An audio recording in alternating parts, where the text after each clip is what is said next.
For me, it's time with my friends. For me, it's a walk in the park. For me, it's my job. For me, it's fun.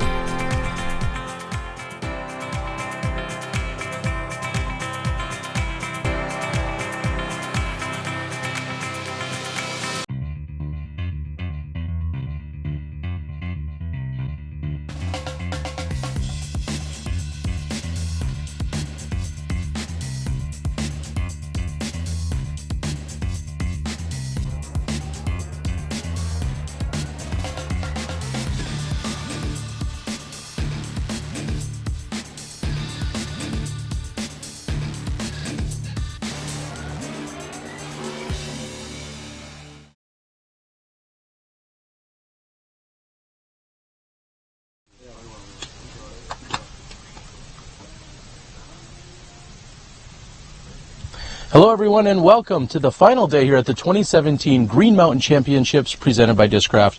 I'm joined by our tournament director Jeff Spring, and Jeff, I'm not sure we could have drew up a more beautiful day here in September at Smuggler's Notch. Well, it's not just today, Terry. This tournament's been excellent with weather. We've been really lucky to have the weather that we've had, and the competition's been right there to match it. It's been exciting. It's been close battle throughout, and I can't wait to see what happens today. We do have a great leader card here for you. Cale Leiviska coming in at 31 under par. He's currently sitting in 4th place.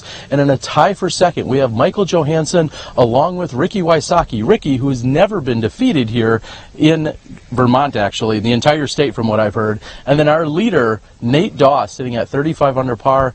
Dare I ask, you got any predictions for us? Well, one thing is for certain, it is coming down to this lead card. There's a gap between this and the chase card, so all the action is right here. It's going to be exciting. I know we have a lot of fans out here wanting to see if Ricky can be knocked off. Nate's been the leader the entire rounds, so we're going to watch and wait and take it in on this beautiful fall day. All right, it sounds like you're too scared to pick a winner. We're here for a great battle. Let's get to the action. Nate Doss on the tee.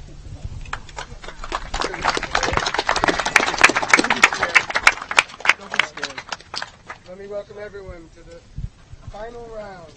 2017 Green Mountain Championship here at Smugglers, sponsored by Discraft. This is the lead card, 230T.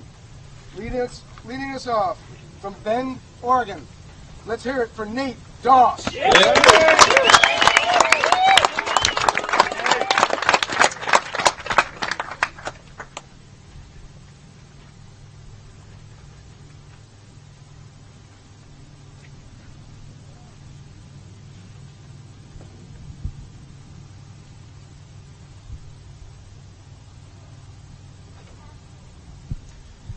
And hole 1 coming in at a beastly 600 feet. It's got OB on both left and right, but players are looking to get off to a good start in card of 3 here. Yeah, Nate's right down the pipe to start. He's in position A. He's looking at a nice approach for a birdie. And fellow Discraft teammate of Nate's is Michael Johansen.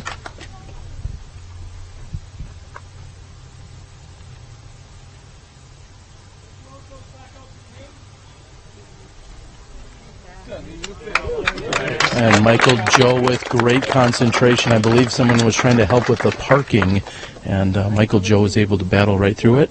South Carolina, 4-time Green Mountain champion, Ricky Wysocki.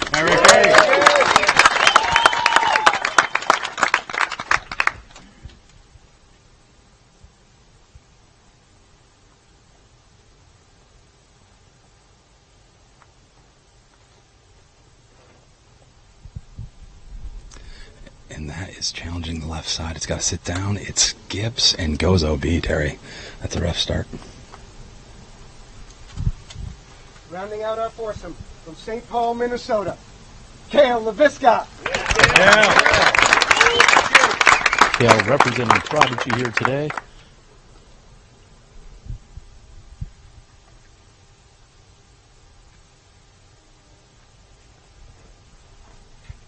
Cale keeping it low. He's going to hope that doesn't skip, as we saw with Wysocki's. It goes straight. We'll check in with the women who played at Brewster Ridge earlier today.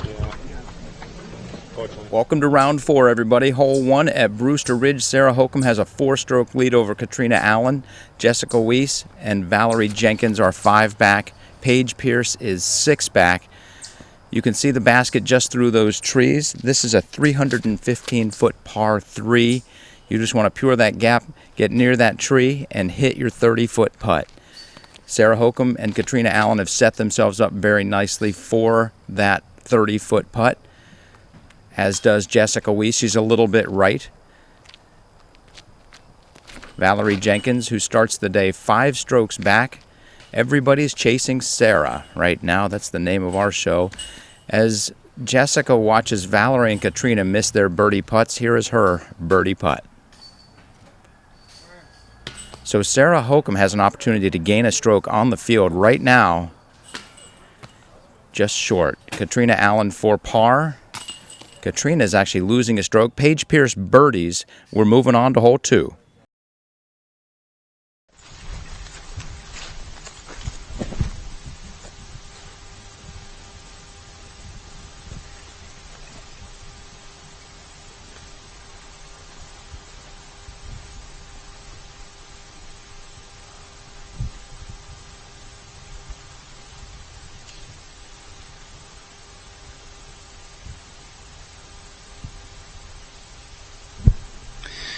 Leiviska is throwing his seconds, going right at the basket. It drops right in front of it. That almost drew some metal, Terry.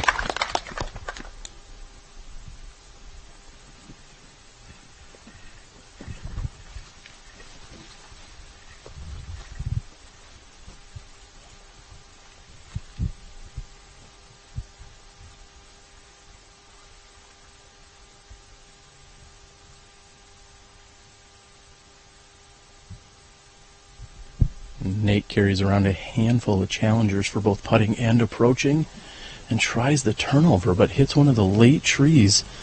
And instead of kicking toward the basket, it looks like it kicked him away. Yeah, that's the one tree you got to beat. He had it dropping below the limbs, but he caught it pretty square. He's going to be just where he was last time on Fox Run, where he canned a big putt to get that hot round going. So let's see if he can do it again as we watch Michael Joe get prepped for his approach.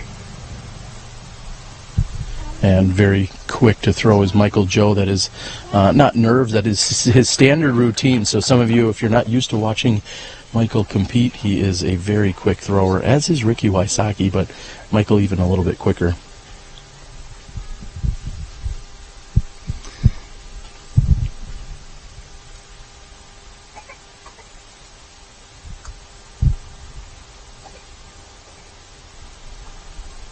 And Rick has played the sidearm well.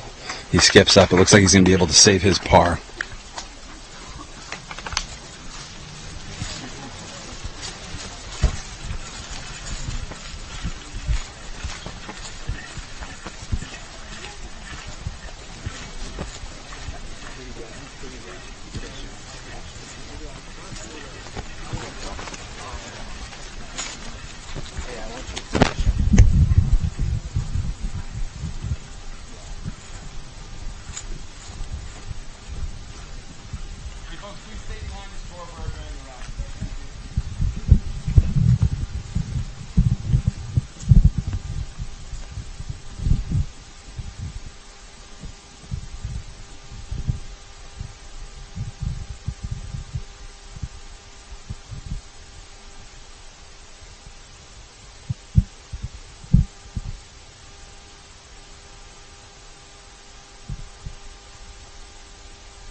And Doss from 45 feet looks to be just a bit left.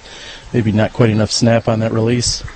Yeah, you know, he couldn't repeat the putt he made here 2 days ago, and it looks like it's going to cost him a stroke on Michael Joe, who's pretty automatic from inside the circle. But it's not a gimme, Terry. Let's see if he can draw some chain. And as you said, all but automatic. Michael Joe rarely misses a putt anytime he's throwing up one of his ringers. And Cale Leiviska is getting his putting stroke in focus here, although he's got pretty much a tap in. Doss will tap in from just a few feet. He's going to take the par. He's not going to lose a stroke there to Ricky. Ricky taps in after the OB, and Cale's in for a birdie. We'll be back in a minute after a word from our sponsors.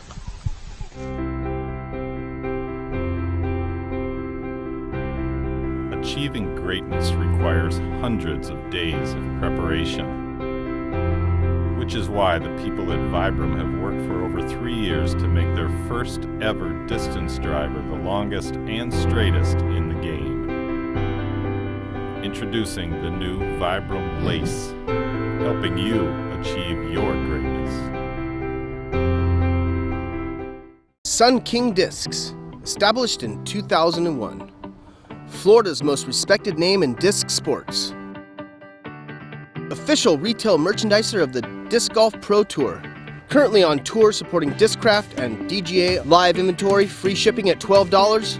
All orders $19.99, ships in a box, includes single discs, large selection of both stock and collectibles. Check out the website at www.sunkingdiscs.com.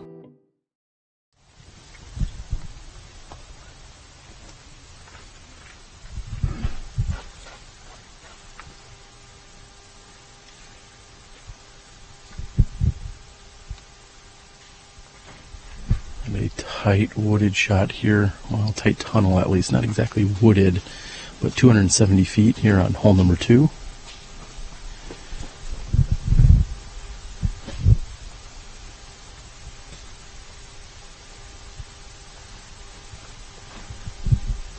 Yeah, Terry, it's a do or die hole, and Cale has done it. He's hit the gap. He's going to have about a circle's edge putt. It looked like it came up a little short, whereas Michael hit the tree early on the left. Let's see how Nate can negotiate this gap.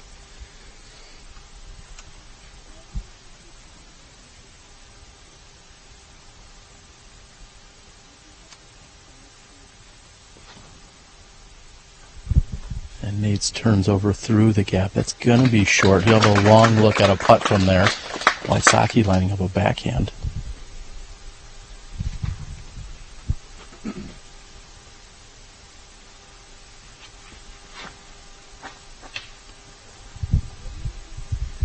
And we're going to stay with the group here for just a moment as we move down the fairway. We'll catch up with Ricky Wysocki, who will be throwing his approach shot. Jeff, like you said, this is kind of a do or die. You either hit the gap or you don't. And if you don't hit the gap, you're going to be fighting for your par.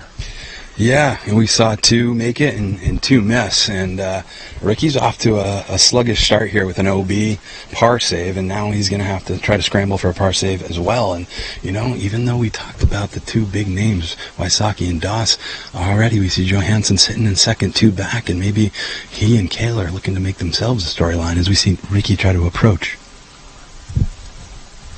We're going to check in with the women from hole 2 over at Brewster Ridge. We advance to hole 2, the 550-foot par 4. Sarah Hokom still leads by 5. Here's Sarah on the tee. This hole has OB lining the entire right side. Whatever you do, you just want to keep it straight. You don't want to go left because that cuts off your approach to the basket. So you need to be in the fairway. Sarah Hokom with a very nice drive. Jessica Weese pures this thing. A little bit of a ouch! That was a rough kick. That was a mule that wanted to go somewhere else. Valarie Jenkins puts it up. Jessica Weese is throwing well, not converting so far, but that's a good sign for her. Valarie Jenkins goes off left. She will also have a very tough look, trying to get out of the woods and then go up and down to save the par. Catrina Allen with a gorgeous drive gets far, far, far down the fairway, and she's going to have a nice look too.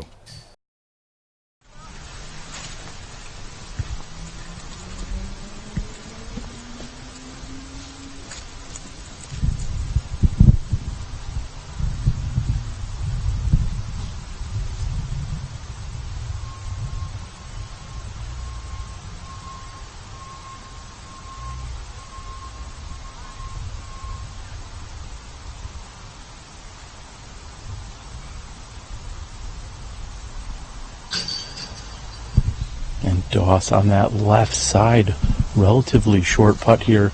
Kind of surprising to see Doss miss from such a close range here on hole 2.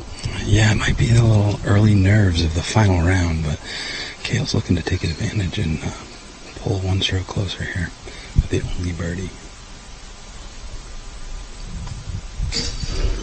And he's done it. And there we have it. Cale's right back in the running with Ricky making a bogey, and looks like the other 2 competitors with pars, Terry. We're moving on to 3, and already we're seeing some fireworks. This is a very unexpected turn of events just in the first 2 holes. Nate Dawes has just a few feet of cleanup. And Michael Joe will tap in for his par, so crazy to see just 1 birdie here on hole 2. We'll be back in a moment from the tee of 3.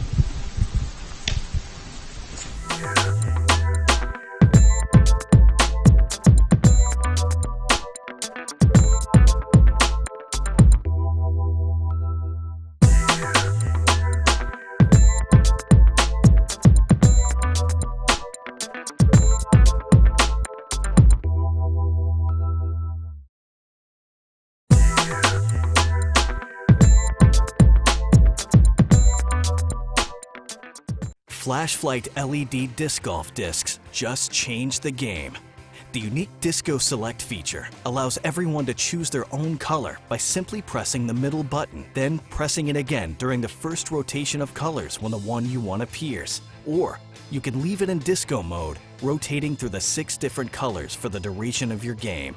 Designed by serious professionals, crafted from Night Eye's unrivaled sure grip material, and featuring Night Eye's patented fiber optics array, these discs strike the perfect balance of durability, stability, performance, and just plain awesomeness. With easily replaceable batteries and an uber-long life, the Flash Flight driver, mid-range, and putter will shine as they blaze your path to victory, day or night. Night Eyes. Discover your solution.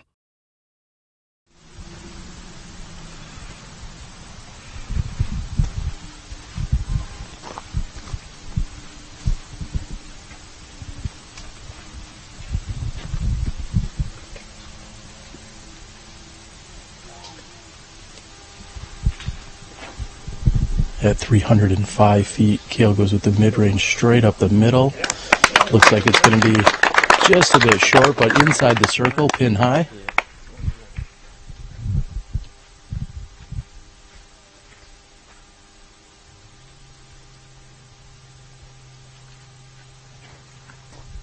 Michael Joe going with his TI Comet. That is going left, but hits a tree.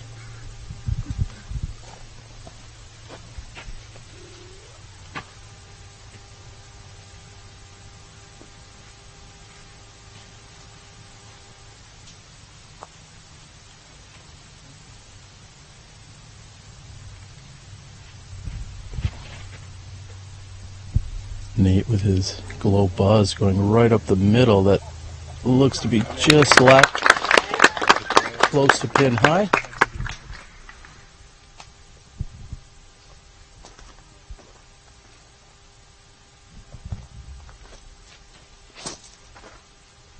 And Wysocki's is heading left. We'll see if it can stay clean, and it hits on the left side. We'll see how the women did on hole 3. We move on to hole 3. Sarah Hokom maintaining her 5-stroke lead over Jessica Weese, Valarie Jenkins, and Catrina Allen. This is a 325-foot par 3. You know they're attacking this, trying to get themselves set up for it. Sarah leaves herself about 35 to 40 feet short. Jessica Weese, who's had 2 good drives but not good finishes on the holes, has a good drive here and is about 10 feet away for the birdie. Valarie Jenkins pulls that off right. It comes back left. She will have a long putt for birdie. And Catrina Allen has this second shot. She lays that up. Sarah Hokom lays it up. Jessica Weese to close the gap by 1. Count it. We're moving on to hole 4. And Jessica Weese and Valarie Jenkins are now within 4.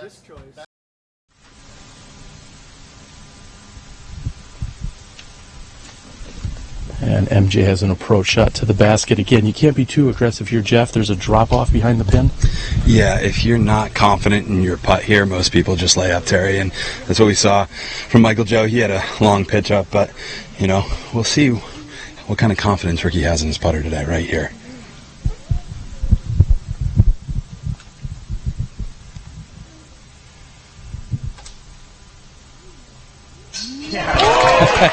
And what a putt by Ricky Wysocki a moment ago.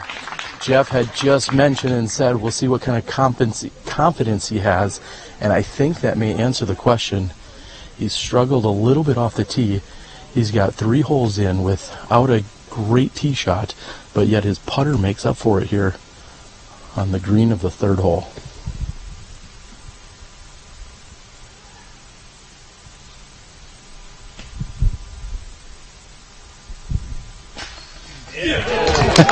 And that somehow gets up on edge and trickles into the basket. He's going to walk away with a birdie.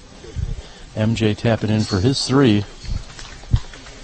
And Nate Doss is going to take a birdie here. We're going to listen to a word from our sponsors and find out what's in the bag of our top players here today.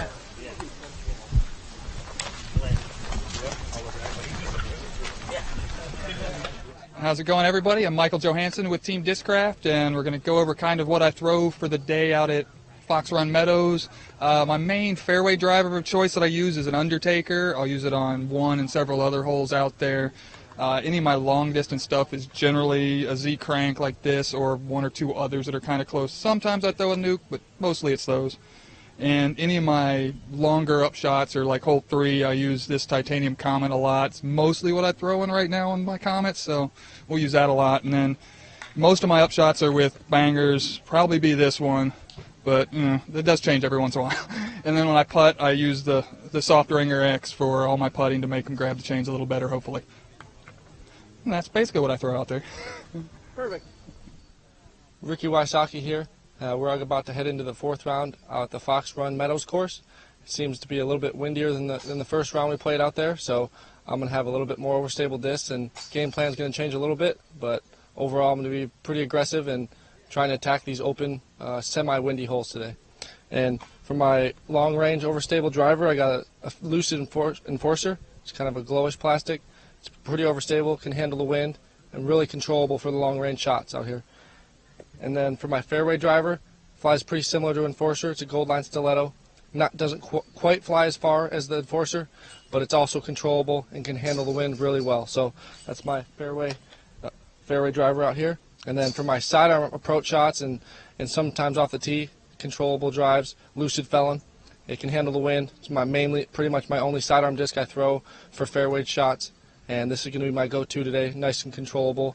With all the out of bounds, you got to be controlled, and this is the disc I'm going to lean on a lot. And then of course my putter, Swirly Burst Dagger. This thing has been going in all week, and I'm hoping it does this final round also. So this is going to be the money maker, and hopefully I can make up a lot of strokes with this thing.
The Mach X by DGA, the evolution of disc golf.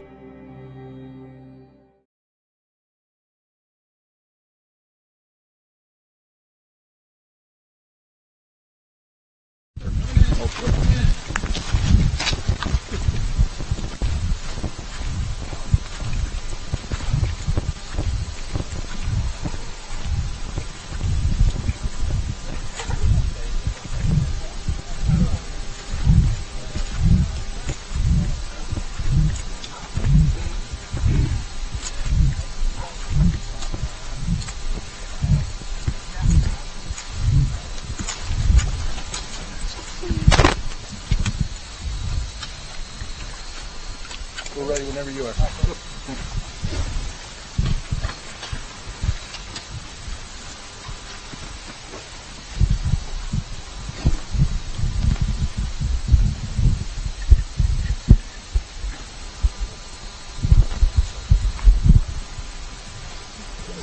And Leiviska lays one out there very safe, Terry. He looks like he's playing for a 3 on this one.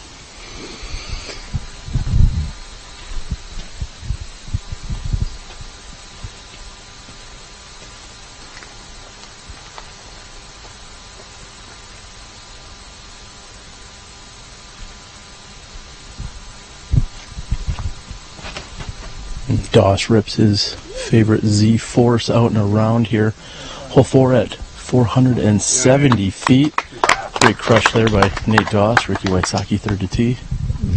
Yeah, Nate really put some mustard on that one, Terry. He's going to have a birdie look, even though it's going to be outside the circle.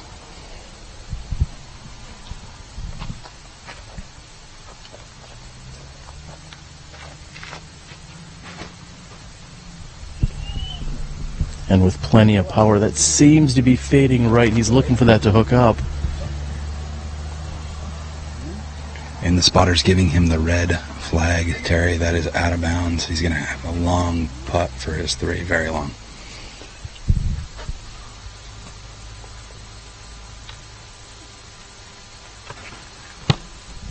And Michael Joe goes out and around them, looking for that to land in the center of the fairway. No problems from there. We'll be back after watching the women on hole 4. We advance to a very long hole 4, 575-foot par 4.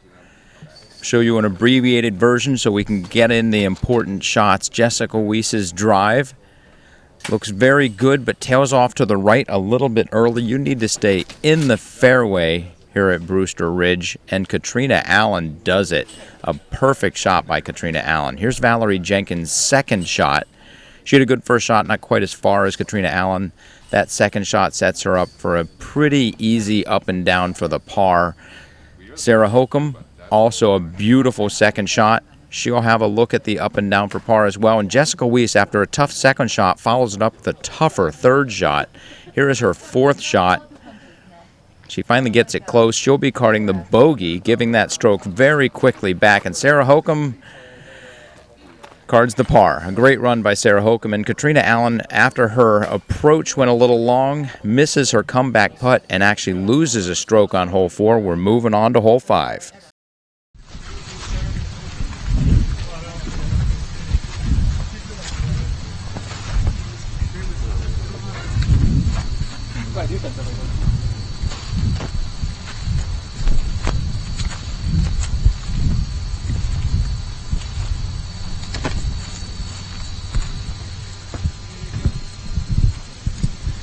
And Ricky Wysocki currently contemplating with the rest of the group as to who's going to be out. Ricky is OB, so this is for a long save at 3.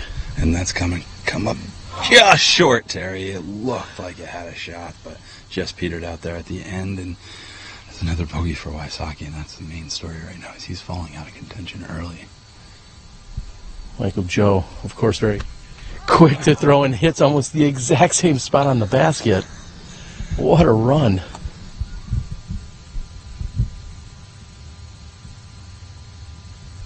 We feel a very light left to right wind out here.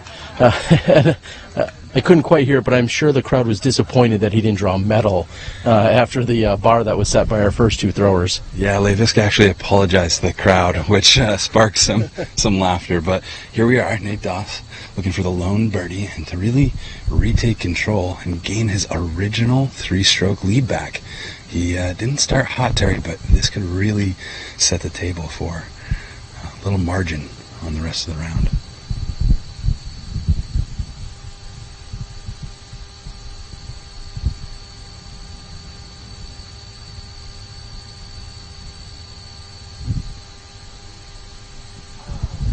And Doss going for the lone birdie found on hole 4 today, but this hole will remain birdieless out here, and that's a testament to just how challenging it is, maybe just outside the range for most of our players. Yeah, you know, we were talking to Simon earlier in the week, and he thought it was just about right, Terry. So of course he did. That tells you something.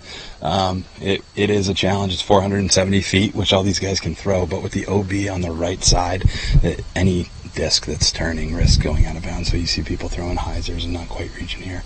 It's a real separator for those top level pros. And Nate's cleaning up his 3. It looks like we're gonna have 3 threes and a 4. Wysocki's falling 1 more back, and Nate's still comfortable. Maybe not as comfortable as he wants to be, because all he needs is 1 more stroke to maybe get that margin back up. We're moving on to hole 5 after a brief walk.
And welcome back. We have moved over to hole number 5. We're good to go with all taking place on hole 4.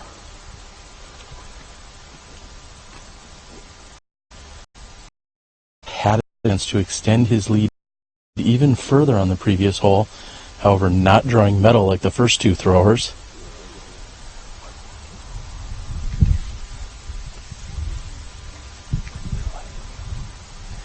And right now the lead card is in fact standing down there waiting for the chase card, who are throwing in a parallel direction to us on our left as they're playing hole number 6. Hole 6 perched on a small wooden-like structure to add a little bit more elevation to the hole. Way off in a distance, we're seeing them throw their tee shots. And I couldn't quite tell who was throwing there, but they had parked it, whoever it was. Great gallery out here. As I said, light to almost no winds, a few clouds in the sky. And we have got a great day lined up for our final round here at the 2017 Green Mountain Championships. We talk about it quite a bit, Jeff. Ricky has been undefeated here in this state. And right now, that's definitely in danger. Yeah, it's in danger, and actually, you know, he's undefeated in the GMC, Terry. He is not undefeated in tournament play here, because in the Pro Tour Finals, the championship last year, they did knock Ricky out in the semis. The top score out of each card advanced, and he struggled, and that was the Tour Championship. But we've never seen anything really like this. He's usually won by a wide margin, and right now he has 5 strokes to make up as we sit here with Cale 2 back on the tee to put something close.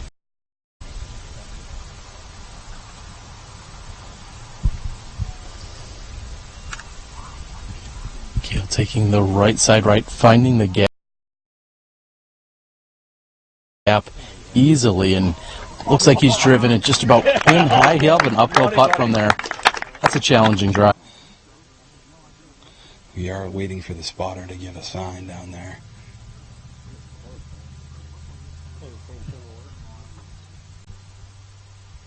Looks like we are unsure on that one, Terry. I believe it's in.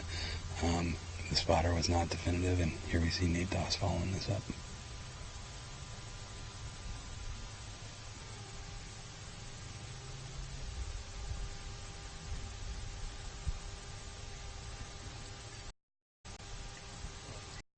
That's going to challenge the left side. It's got to get down, Terry. It might skip off the dam and go in the water.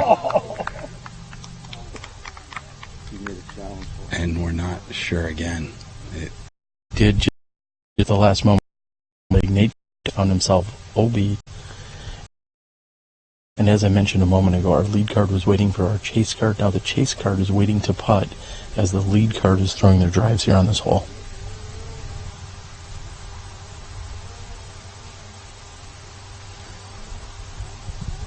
That is extremely high, Terry. That is coming in. Where is that going to finish? That seems to... Oh, it does get the green flag. For a moment there, I was wondering if he was almost laying up short of the OB area. Yeah, it is pretty well short. That's about the safest putt you can see up here. And Wysocki lets it rip. He's lower. He's driving. Can he get inside the trees on the right side? Ooh, he punches through. Very close to the line. It is in bounds. All right, let's check in with the women earlier from hole number 5. 285-foot par 5. That's where we find ourselves with Sarah Hokom leading Valarie Jenkins by 4, Jessica Weese by 5 after she put up that bogey on hole 4. Valarie Jenkins doesn't get that far enough. You want to get over that little rise and then down and to the right. 285 feet. But you've got to get it all the way around that birch. Sarah Hokom does just that. She's left herself about 35 to 40 feet. It's a little bit short. Jessica Weese gets good distance on it. Doesn't quite fade enough left. She's got about 30 feet for the birdie. And Catrina Allen hangs on. Wow. Catrina Allen. I guess that was a nice shot. There we go. Valarie Jenkins. She's got this now for par. Valarie Jenkins will be carding the bogey on a relatively short par 3. Catrina Allen, a little short. Sarah Hokom, a little short. Jessica Weese to gain a stroke. Close it back down to 4. Well, let's leave it at 5, and we're moving on to hole 6.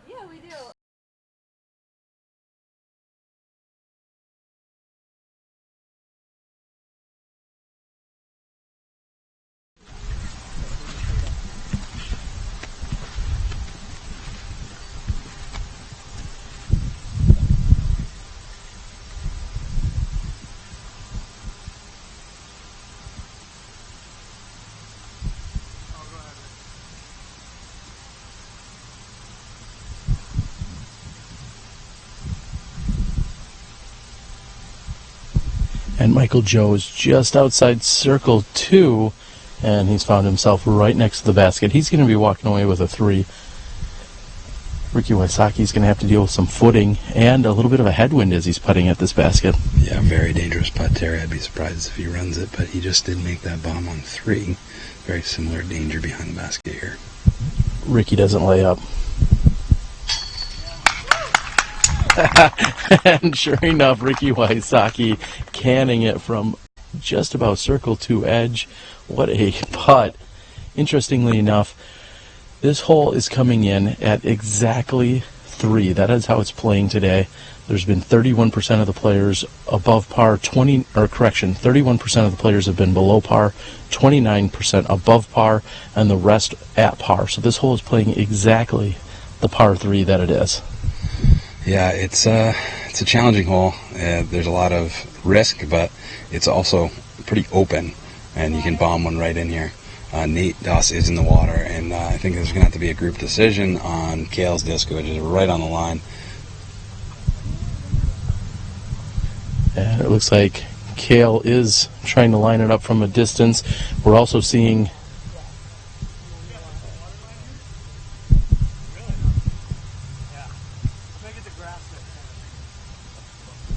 I'm waiting on Nate Doss trying to clarify. And it looks like Wysocki and Leiviska are having a conversation. Unfortunately, this is the one, we'll say, weak spot on the entire course where our signal is challenged. So if we go over there, we won't be able to give you a very good image anyway. But definitely we see Leiviska and Ricky both trying to eye it up as they're measuring from stake to stake. And to our left, we see Nate Doss trying to get his footing. Now, he did for sure go in the water. Is that what you said, Jeff? Yeah, he's in the water, and he's going to be playing from a meter off the water's edge. So it is a little bit of a tricky stance that he's dealing with. And it looks like he's got his stance, and he's eyeing up his par putt here, Terry.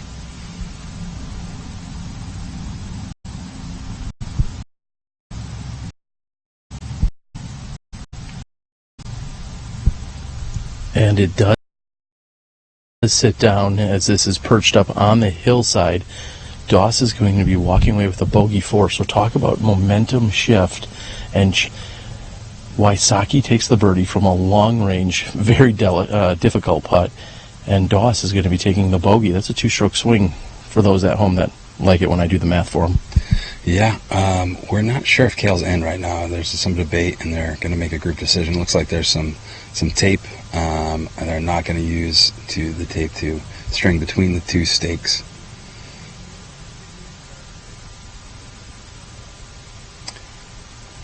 Very interesting. A lot of drama on this 5th hole, as usual.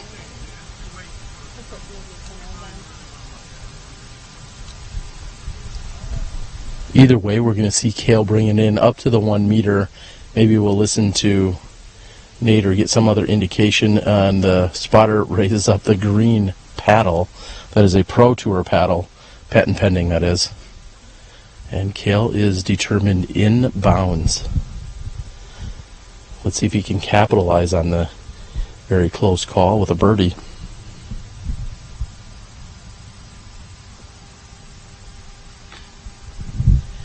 And after he hit the basket, Jeff, it kind of reminds me, when you're up on this hillside, every putt is very delicate because that could have easily caught edge and then found itself rolling towards one of the OB lines.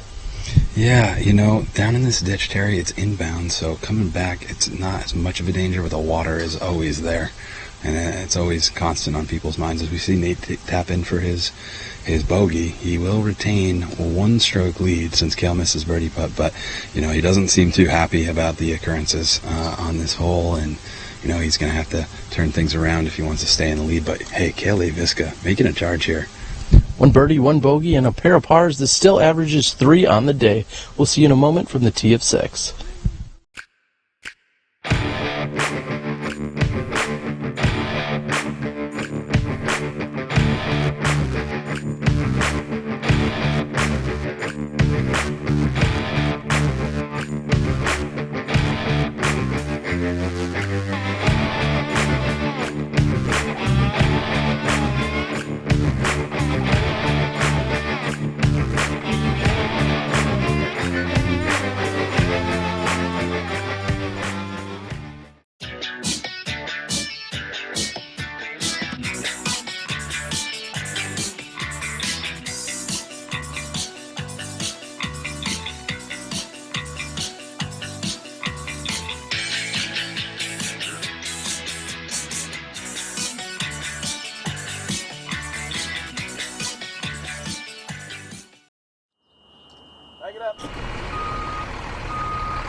And we've seen now Ricky Wysocki was very quick to get up and throw his tee shot, putting himself inside circle's edge. Throwing next will be Cale Leiviska.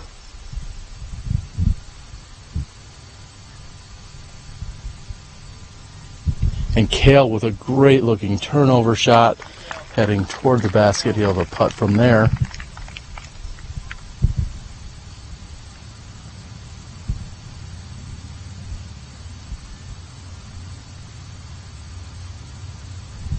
Michael Joe also throwing the turnover, a little bit tighter line and still very effective. Our statisticians have said that Nate's previous hole was in fact the first bogey he has taken all weekend. And if that is in fact true, that is very impressive, as we were, I believe, 59 holes in. And Doss's forehand also inside the circle. Let's see how the women did earlier on hole 6.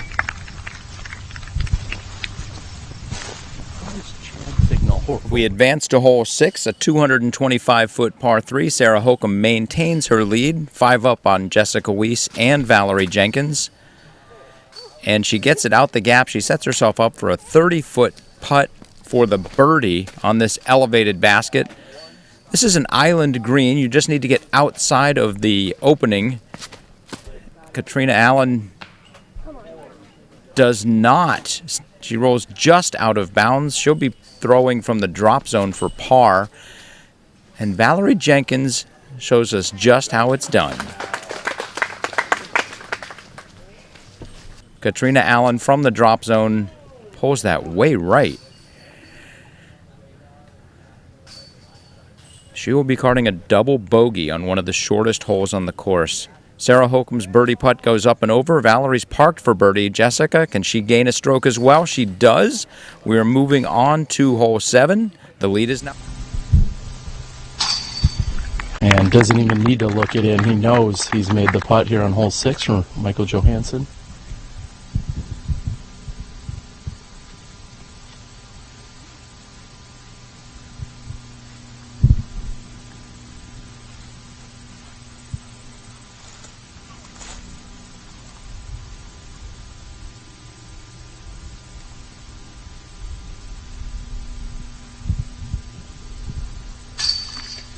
And Nate Doss is second to take the birdie here on hole 6. Ricky from the exact same distance.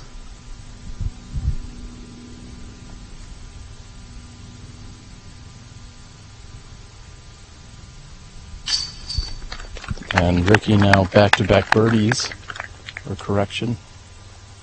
Yeah, correction. That is back-to-back birdies. Sometimes scorekeeping's hard, but not for these guys. 8 throws on hole 6. We'll see you after a word from our sponsors and a long walk to hole 7.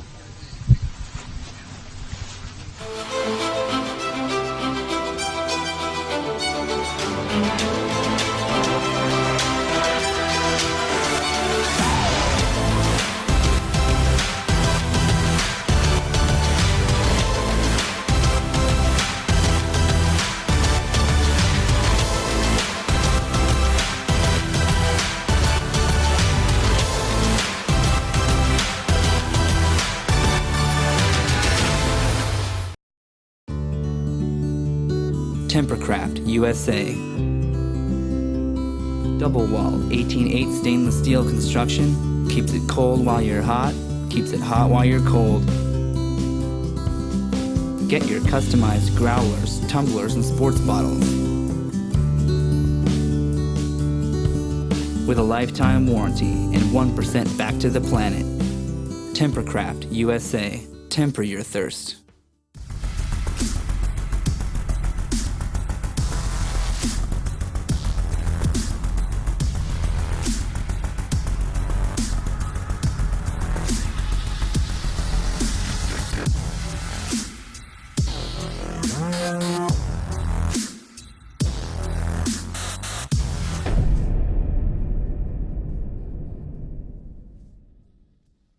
Yeah, 15, we're good.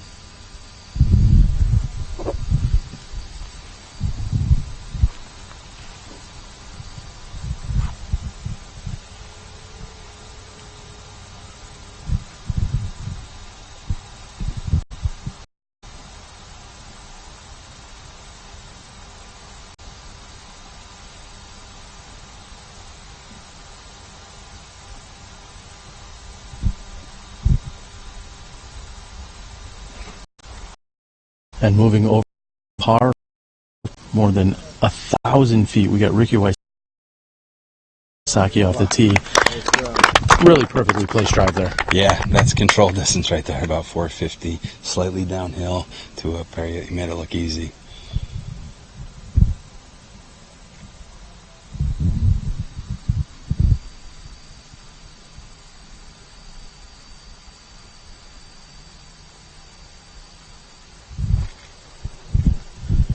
Cale's has turned over. He's going to need a little bit more lift there that's coming up, and it looks as if it's cleared. Cale's happy about the shot. He'll take it. He knew he got away with one there. Yeah, he wanted that much higher. We've seen him really push it down the middle further than that, but it hung on. Here's Michael Joe. And Michael Joes has more height that is fading out to the left, but that's going to clear, and it finds himself maybe almost sort of inbounds the green paddle with a little bit of drama.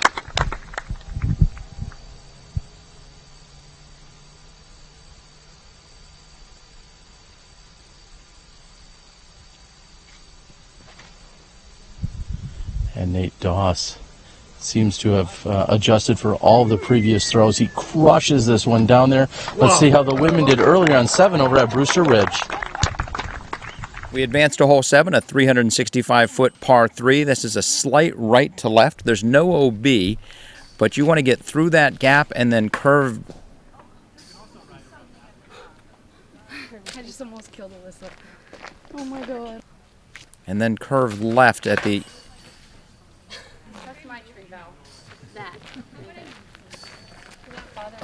end of the fairway.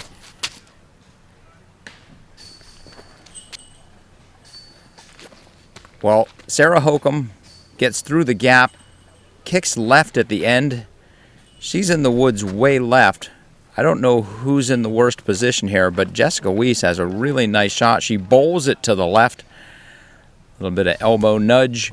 Valarie Jenkins with a nice out. Does not keep going left, so she's going to have a very difficult par save. And Sarah Hokom leaves herself with 50 feet to the pin. Hey everyone, I'm Cale Leiviska, back for the final round here at the Green Mountain Championships. We're back to the Fox Run, the big open course, a lot longer than the one we played yesterday. We got one round of tournament experience. I think I'm pretty confident what I need to do out here. Keeping in bounds, definitely. I'll be throwing my D1 a lot, keeping in bounds, something overstable that I can rip on, and get a little bit of distance with it too.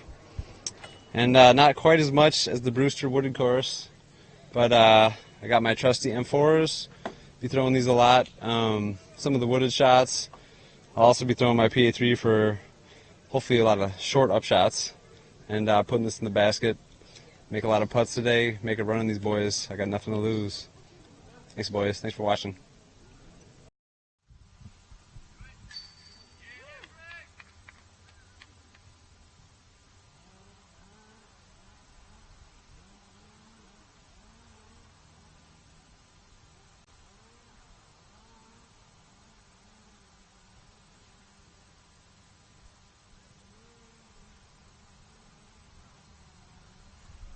And Cale is heading toward that right side. He gets a kick, and that may be enough to have kept him in bounds. He gets a green paddle. So he's safe, really trying to hug this right side. I won't even throw out the hashtag hug life at this moment.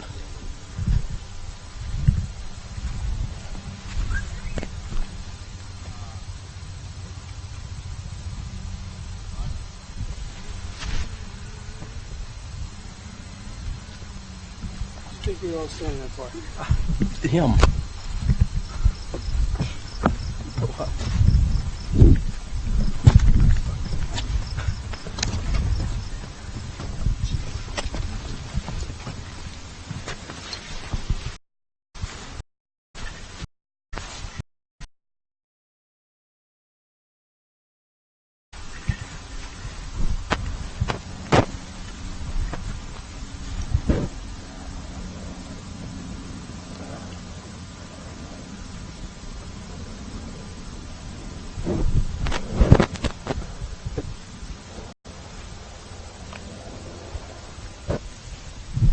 And some very legitimate congestion going on here.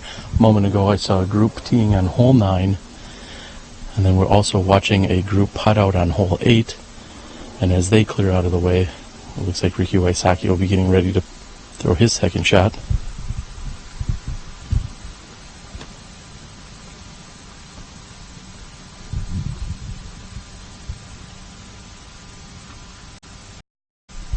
And keeping it low and direct is Ricky Wysocki. That looks to be a great shot. Challenging bubble area where you want to throw to on your second shot. And Wysocki should be very pleased with that effort.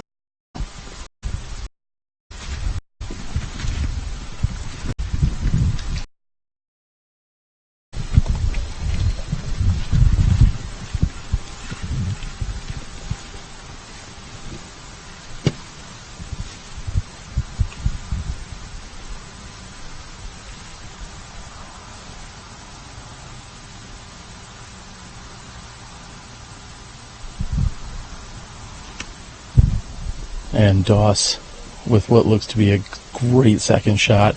That's not even going to flirt with the OB. That's going to be short. Very nicely placed shot there by Doss. And we're going to move down. We've got another abbreviated in the bag.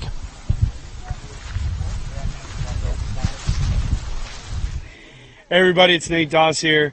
We're here on the 4th round of the 2017 GMC here at Smuggler's Notch Resort and Disc Golf Course. What an amazing day. The sun is shining. There's a few beauty clouds up there. We're looking forward to a great day. Just here to show you, reiterate what I'm going to be using today. This is a much more open course than the Brewster course, but I got to have my trusty buzz. There's definitely some wooded holes out there. Got to have the buzz. That's just a key to any even par 4 course, a good upshot disc. Number 2 is going to be the Predator. Definitely one of my mainstays. This is a Nate Doss Predator. I've had this one in the bag for a lot. Been throwing it great this week, so hopefully I can keep that going. Last but not least, the Z Force. This is my Lakers Force. Go Lake Show. You know, it's been with me for a while. It's a great disc. Hopefully it just flies just like I hope it does. And you know, I'm looking forward to today. It should be a good day. We got great players in the group. Ricky undefeated here. Looking forward to it. We'll see you out there and enjoy. Moving down this 1200 hole. This is playing the single most difficult hole to par on the day. Pretty, well, are you surprised by that? That's over a lot of years because it's very generous. People play safe. It's not too bad to get 4 shots behind this.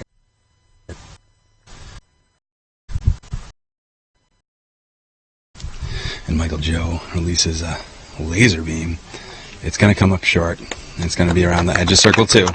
But when people really pump it, Terry, that's when they go OB, and that's what causes the extra strokes that add to that scoring average that you spoke of. So we finish out hole 7 with the ladies. Valarie Jenkins has about 80 feet. As long as she can get out of the woods, she should be okay. And she does that very well. Parks it for the bogey. Sarah Hokom, 4 par, 75 feet.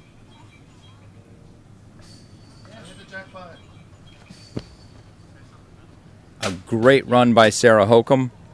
She left herself about 12 to 15 feet for the comeback for bogey. I would expect she won't have any problems here. And she does not. Jessica Weese, after that tremendously awful drive, has this to save the par. Count it. And we are moving on to hole 8. Jessica Weese gains another stroke, and actually Paige Pierce is now just 3 behind as well.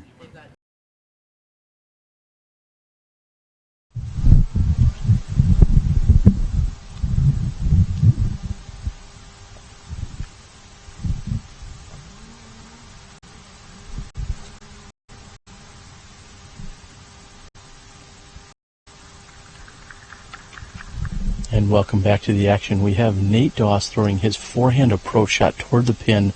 A moment ago, we saw Ricky Wysocki attempt his approach shot, which went deep of the pin. And just as Cale Leiviska has been challenging that right side of the fairway this entire hole, apparently Verizon is challenging us here on this right side of the course, this far side of the course on this long hole. Looks like Cale will be throwing next. And Cale's the closest back. This is for his birdie. Oh, and he almost chained it out from about 250 feet, but he's going to have a comebacker for par. And it looks like Nate may gain a stroke here on Cale. They're all lined up, 33, 34, 35, and 36 under right now, Terry. It couldn't get much more exciting than that.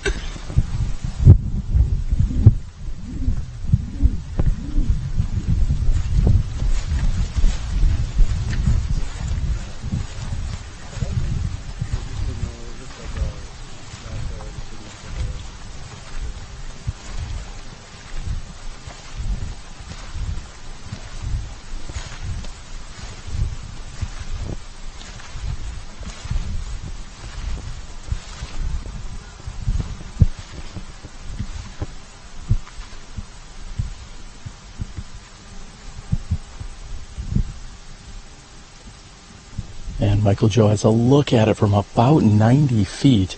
that goes up and over the basket, giving it a good run, the best he can do from that distance. And we're moving further and further into this corner here of the course. Is this the furthest point away from the start? It is. It's the furthest point away. It's down in the corner here. Beautiful rock walls. We've got Ricky looking like he's out next, and he's looking for his birdie opportunity. Right now he's still 3 back. And we're actually moving to Cale. Cale's a little further than Rick. Cale is 1 behind the leader. This is an important putt for him. This will be for his par save, as he didn't advance down the fairway quite as far as he would have liked after that drive that turned over. Didn't set him up for success in a birdie look, but he was aggressive on his approach, and this is what he's left. It's in his range, but he's got a weird stance, so it's a big putt for Leiviska.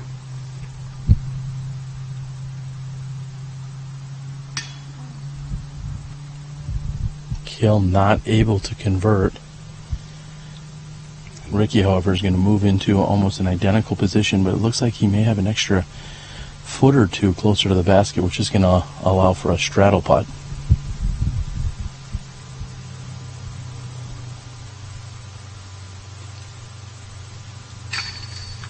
And although we don't see too many straddles from Ricky, it looks like he's more than comfortable here on hole number 7. And here comes Nate. It looks like he's pretty close. Should be able to handle this one, Terry. And this is the regain of 2-stroke lead. And he's got it. So now Michael, Joe, and Cale are going to be tied at 34 down and 35 down there. Michael, Joe birdieing. Or that was a par, actually, huh, Terry? I lost track like 34 strokes ago. I'm confused. We're moving on to hole 8.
And welcome back as we've moved over here to hole number 8. Ricky Wysocki lining up his tee shot.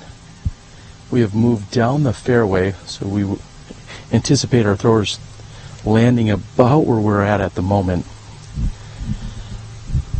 We saw a huge putt by Nate Doss and carting the birdie 3 here on hole number 8 2 days ago here, Jeff. That was part of the stellar round that he had put together. We'll see if he can duplicate the efforts or if there's anyone else on the card that wants it bad enough today. Yeah, and Ricky's on a very high Turning shot, it's flexing back. It looks like it's going to get down in time, and it does for an absolute crush. He's going to have a run up at the green from there, Terry.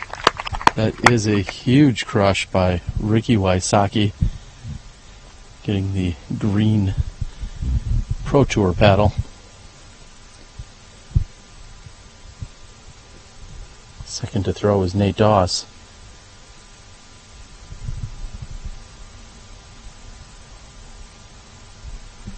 I anticipate Nate's to not go quite as high, and that's come in and gets almost well, what, about 90% of the same distance? Yeah, he's just about 20 feet behind Rick, but that's actually where Nate landed in the second round when we were out here at Fox Run, Terry. So he attacked and was able to make his 3. He'll have another run at that as we see Michael Joe, who has played this hole more conservatively, and that's actually coming up right towards the typical landing zone. He's playing it more like a par 5. He really won't be able to reach the green from there, so he's playing for his 4. In fact, he had thrown a TI comment as opposed to throwing a driver. And this is a great shot by Cale, throwing a mid-range as well. Let's see how the women are doing over on hole number 8 at Brewster Ridge earlier this morning. Sarah Hokom maintains a 3-stroke lead over Jessica Weese and Paige Pierce. Valarie Jenkins is 1 back. Catrina Allen has fallen off. This is a 605-foot par 4. You need to pure this gap and then hook left. Jessica Weese with a very nice drive. Sarah Hokom and Valarie Jenkins did not get as good a drives. Sarah Hokom's second shot, she's got about 150 feet to the pin. And Valarie Jenkins puts a beautiful shot out there, a nice little skip left. She's got a 15-footer for birdie. And Jessica Weese hangs that off to the right. It's a very generous kick and a fist pump. Sarah Hokom's third shot under the basket. She will be carding the par. Valarie Jenkins for birdie. Call it a par. Jessica Weese will be gaining a stroke on Sarah. The lead is now 2. Paige Pierce is down by 3. Valarie Jenkins down by 4.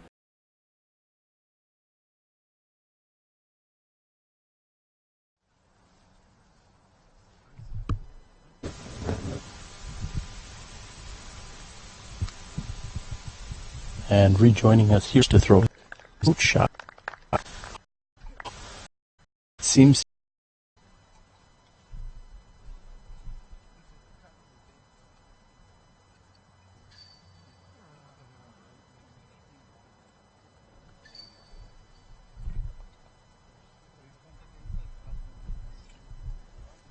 live.com. You can get all of the stats and scoring along with detailed shot-by-shot instruction for any hole that we are not covering. In fact, maybe even follow along for the lead card. I certainly miscall a few shots from time to time.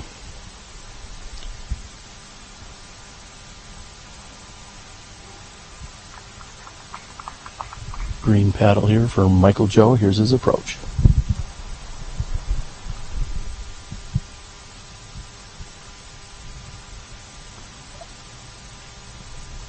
And trying to keep it between the white stakes, and successfully does just that. Cale, who has at least 60 feet on MJ's tee shot, will be throwing second. And Cale very quickly getting up and pulling the trigger on his second shot. And also receives the green inbounds paddle.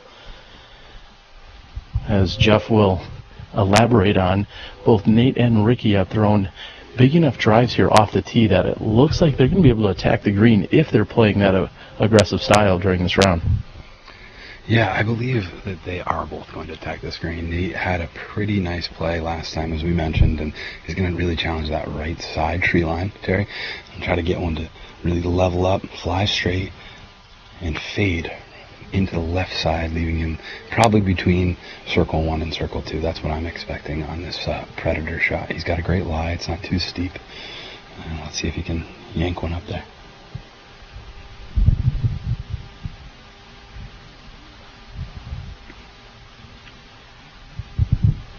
And it seems to have turned. I'm not sure if he needed more, but it is and he gets the green paddle. And we're seeing that Nate currently is sitting with a 3-stroke advantage, and the rest of the card sitting at 34 under par. We're almost to the halfway point in this final round. Nate Doss has been challenged, but he's currently in the driver's seat. Yeah, it looks like Cale actually did go in the white stakes and successfully does just that. Cale, who has at least 60 feet on MJ's tee shot, will be throwing second.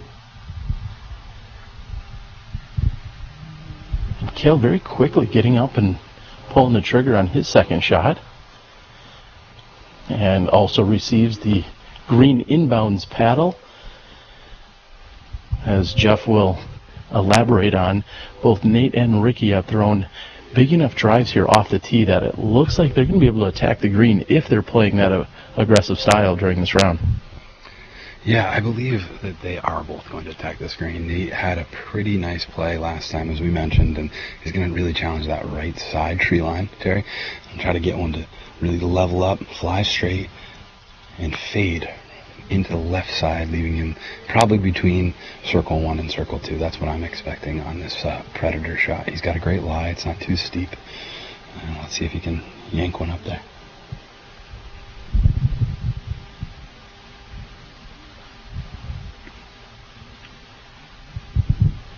And it seems to have turned. I'm not sure if he needed more, but it is up, and he gets the green paddle. And we're seeing that Nate currently is sitting with a 3-stroke advantage, and the rest of the card sitting at 34 under par. We're almost to the halfway point in this final round. Nate Doss has been challenged, but he's currently in the driver's seat. Yeah, it looks like Cale actually did go OB once on that last hole and drop back a little bit further than we thought. Like you mentioned, it's a long hole, and there's a lot of throws going on that one, but it is challenging. Like you mentioned, it's playing higher than ever against par as Ricky puts a big forehand out there. Looks like it's coming up a little short. Not sure if it's going to be him or Nate closer. What do you think, Terry? Tough to tell from where we're at, and I learned a few broadcasts ago it's always tough to guess whenever it's a blind shot. I'm going to say that just from what I could see from back here, I'm guessing that Ricky's going to be a little bit closer after that second shot of his. Yeah, this is another grinder up the hill. Like you mentioned, there's not a lot of threes here. Looks like we have 2 players in the running for a 3. But this is a big scoring separator, just like hole 7 and just like hole 4 out here. And again, this is the middle of our Fox Run Amen corner, if you will, Terry, where this is hole 8 and hole 9 will finish this 3-hole stretch that's very challenging. As Michael Joe pitches it up just inside the circle, he'll have a putt for par from there.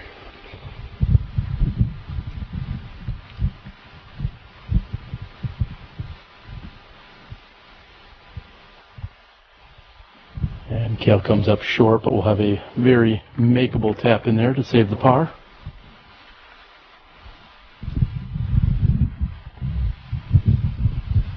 And the colors in the mountains area are really popping. This is a beautiful venue, and we haven't seen these fall colors in a while. Usually during this event they're just starting, but they've been popping all week, delighting the spectators, and it's just a very nice setting here as we're headed to the back 9 and a couple holes with the lead card. Hey, you know what? I was wrong. Looks like Nate got inside the circle, and so did Ricky. Amazing on this very long par 4 as Michael Joe taps in for par.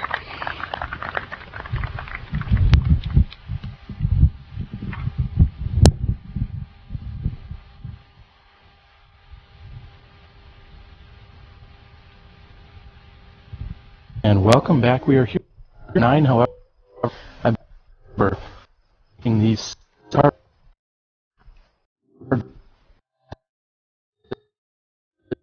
the chase card as they are moving down the fairway of 9.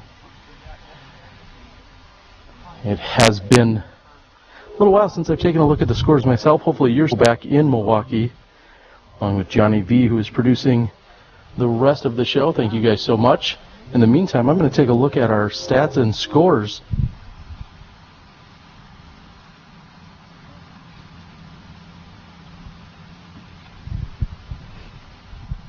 And as we see, Nate Doss sitting at the 38 under par, Ricky Wysocki 35 under par, Cale and Michael Joe each at 34 under par. So not much has changed when it comes to the leaderboard. Of course, they're each 3 under par except for Michael Joe, who is 2 under par. However, the margins are the same as what we started with essentially. Paul Ulibarri sitting at 4 under through 8 holes. Zach Melton also at 4 under. Having a great round here is Andrew Presnell, who is sitting at 6 under par through 10 holes. Jeremy Colling sits at 2 down. And Grady Shue sitting at 4 under. Nate Sexton falling off the pace a little bit as he sits at even through 8 holes.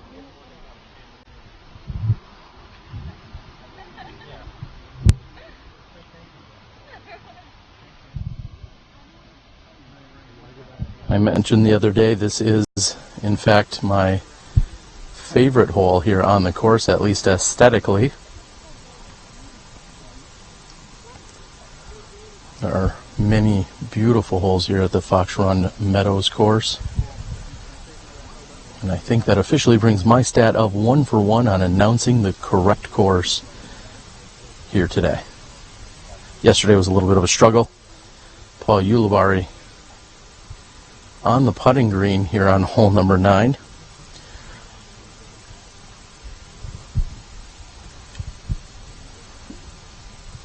We invite you guys to tune in next month. We'll be at the Disc Golf Pro Tour Championships in Jacksonville, Florida. Very excited. We're going to have 4 days of action for you in late October. We will also see if we may have the return of a Paul Macbeth, who had withdrawn from this tournament 2 days ago out on this very course. Paul had an injury to his back, and after struggling throughout the first 6 or 7 holes, ultimately removed himself from the event, walking off the course. Of course, we wish him well. Just a few moments, we're going to have our lead card back in action as we're walking around on this afternoon day. I just remember Knickers bucket that I forgot.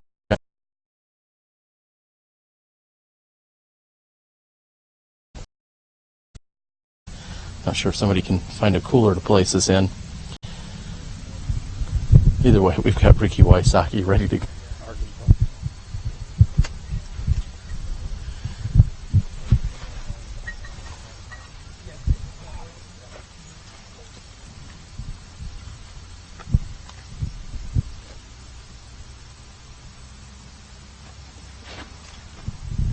And Wysocki is turned his driver over. That's going to come down and sit nicely. He needs to get underneath the trees. And it looks like they got forced down. The gallery still likes it, but Ricky knew he was going to be attacking the pin had that remained clean.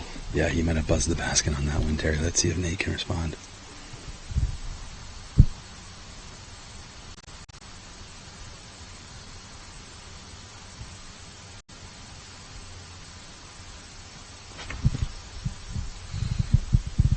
And Doss has a very similar line, but he wants that to get underneath the same trees that came in. A great shot by Nate Doss, who has a slightly exhales, wondering if he may have found himself on SportsCenter with that shot.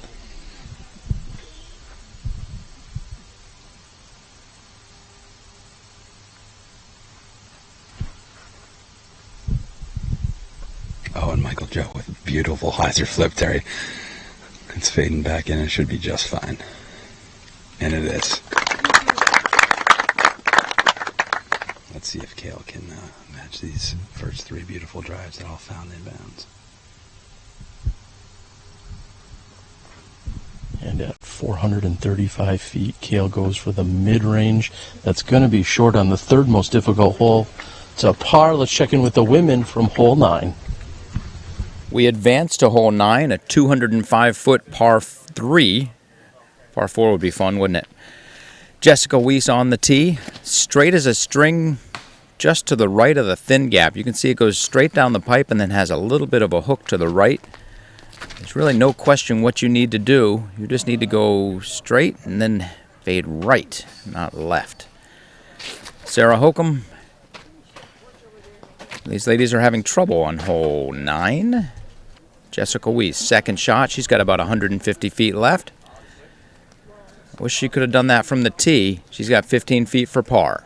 Sarah Hokom, way left. Finds the local route. Valarie Jenkins lays up. We are putting for pars. Sarah Hokom hits cage. Cannot convert her par. She will be carding the bogey. Jessica Weese to gain a stroke. She does that. 4-3-1-1. We are getting close.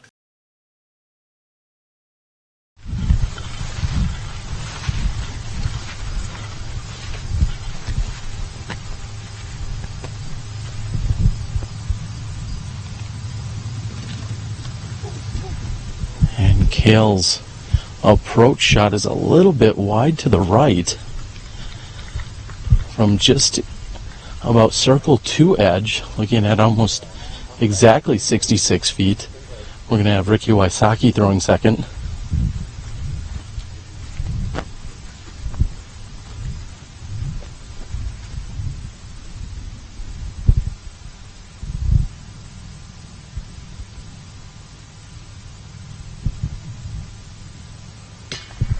Just short. Terry Wysocki needed that one because Nate is inside the circle. So it looks like Nate is going to have a putt to extend his lead over the field to 4. As we see Michael Joe just outside the circle, looking to keep pace with Doss by keeping his putting streak alive. He's been putting well today.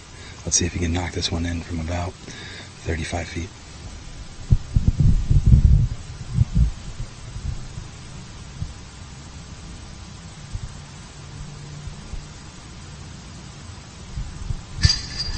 And never a doubt for Michael Joe, one of the most solid and consistent putters and quickest putters you'll find on the tour.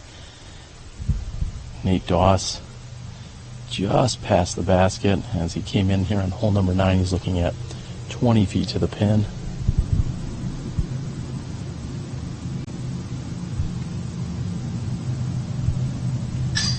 And Doss continues to roll on here, giving himself a little bit of breathing room as we're about to go to the back half of the course here at Fox Run Meadows. And yeah, Terry, and as Cale finishes up here, it's been quite a swing throughout the front 9 as we saw Nate's lead shrink to 1 and now build back up to 4. We're moving on to hole number 10. We'll be back in a moment.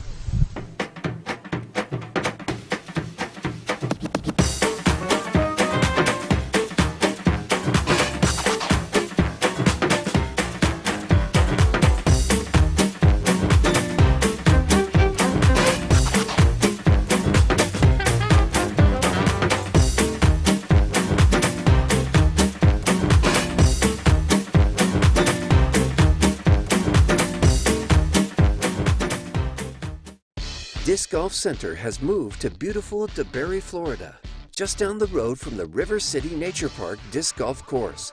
If you're in the neighborhood, come by and check out our spacious showroom and storefront.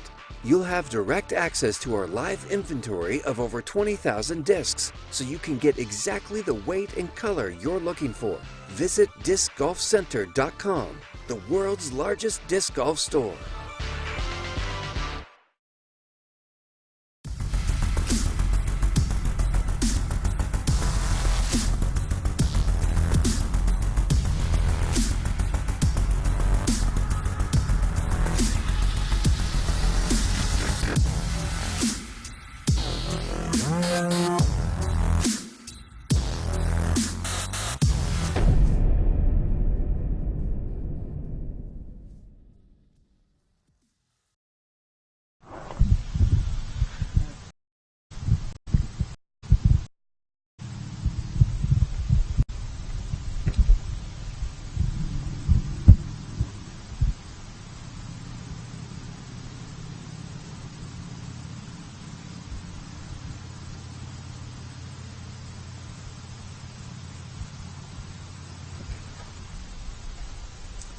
And Nate Doss opts for the forehand flick Jeff, during Thursday's round, we saw just 8 shots required to complete this hole for our lead card.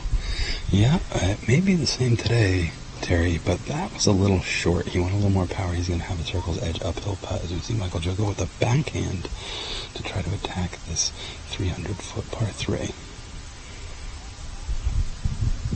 And that's not turned over enough. That's going to finish short and on the left side. It's a tough putt from there.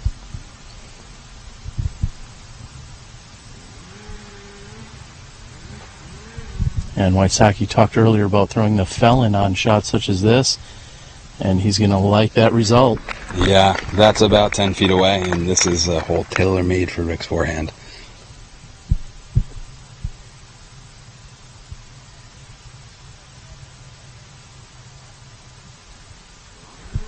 And Cale going with a turnover mid. He almost went deep. He's tracking toward the pin. And a great shot. The women have made the turn at Brewster Ridge. Let's check in with them now. We advance to hole 10. A very long par 3 comes in at 410 feet. Jessica Weese on the tee. Still trying to chase down Sarah Hokom. That was a very fortuitous kick. Jessica could be deep in the woods if it wasn't for that tree protecting her from the depth of the woods. Holy moly, look at this shot. Valarie Jenkins is in the house. And I'm going to say Valarie Jenkins can throw it at least 400 feet on this 410-foot hole. She's got a 10-foot putt for birdie. Sarah Hokom puts it out there not quite as far. She goes about 340, and she's left with this 60-footer. Oh, good golly. A great run by Sarah Hokom. Jessica Weese pins it. Valarie Jenkins cards the birdie. Valarie moves up the rankings, tied for third with Paige Pierce.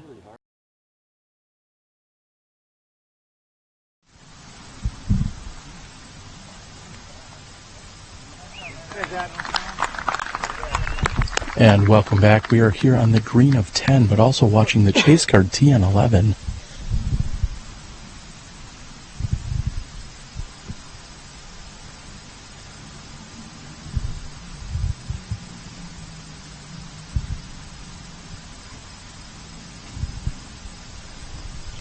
And Nate Sexton with a backhand off the 10. The right attack challenge. And first to putt back on our lead card is going to be Michael Johansen. He is just outside the circle one edge, looking at 35 feet.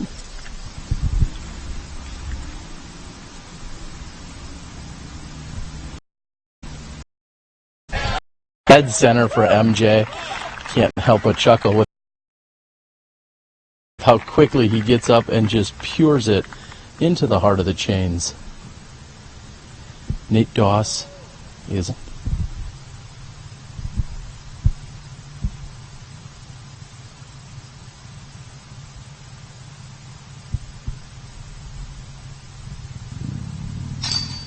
and Doss with a light fist pump for himself. Also a wave to the gallery. He converts from just inside the circle. And I mentioned it the other day, the lead card needed just 8 throws. And today, it's going to be just the same, hole 10, proving very nice to our competitors here on this lead card. Cale will tap in. No problems. We got a little bit of a backup on 11. Stay tuned. You're watching live disc golf from the Green Mountain Championships presented by Discraft. Not all fairways finish left, and we can't all throw with pro power. So Vibram has designed an understable distance driver that is perfect for beginners or advanced players looking for amazing anhyzer finishes. Introducing the Unlace from Vibram.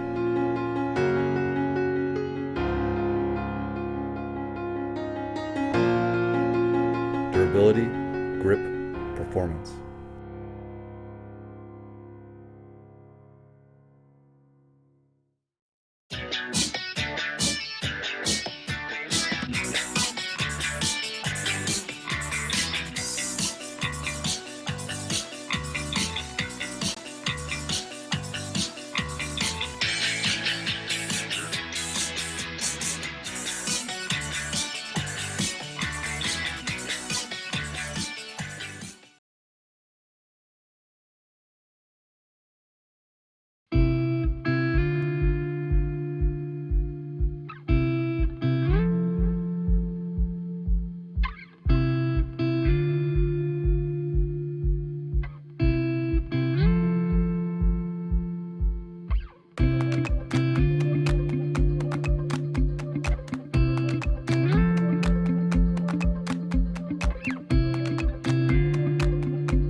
We've caught up with Big Germ on the chase card here.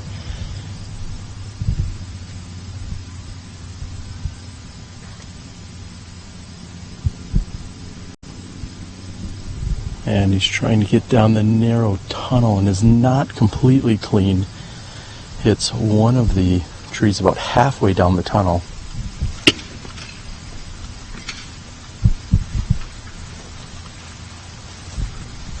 We'll follow this group just for another shot or two, and then we'll be able to turn around and catch up with our lead card, who will be then teeing here.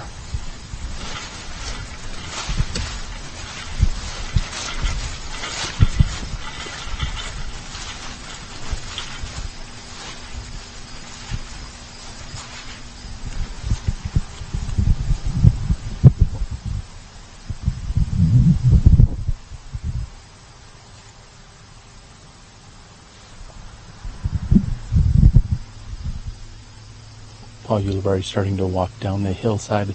Off in the distance beyond him, I see Nate Sexton. And from what I could hear, that is a good putt by Nate Sexton.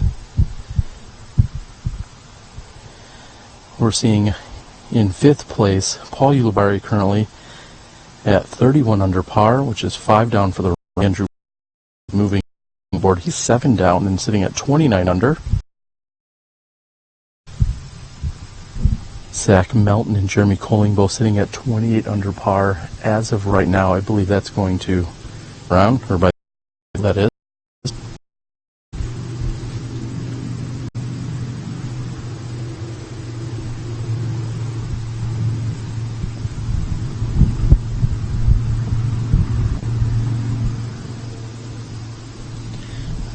A little bit of a pinch point here as we're near the catch of this hole, but also as the group is throwing their approach shots. So it looks like Ricky Wysocki is going to be getting ready here any moment to throw his tee shot.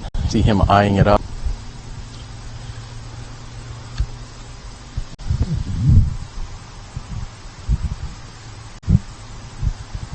And Ricky is again just waiting. I believe that he could be ready to throw. However, I'm sure he's concerned that he'll be catching this chase card possibly on the next hole or one of the few remaining holes.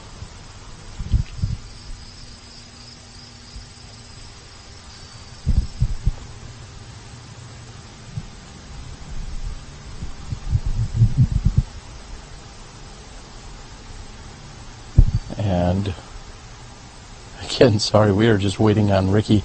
He certainly has the all clear to throw, or whoever may be on the top of the card. In fact, they are waiting for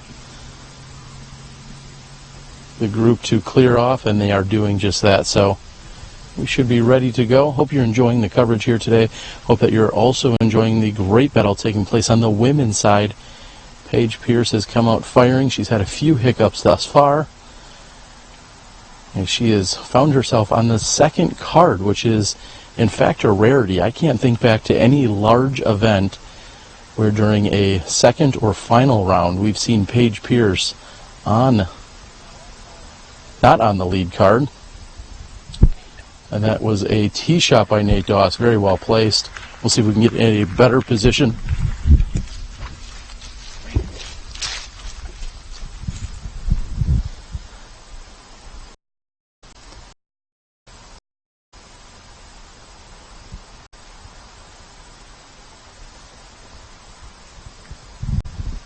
And Michael Joe will come up short of the line.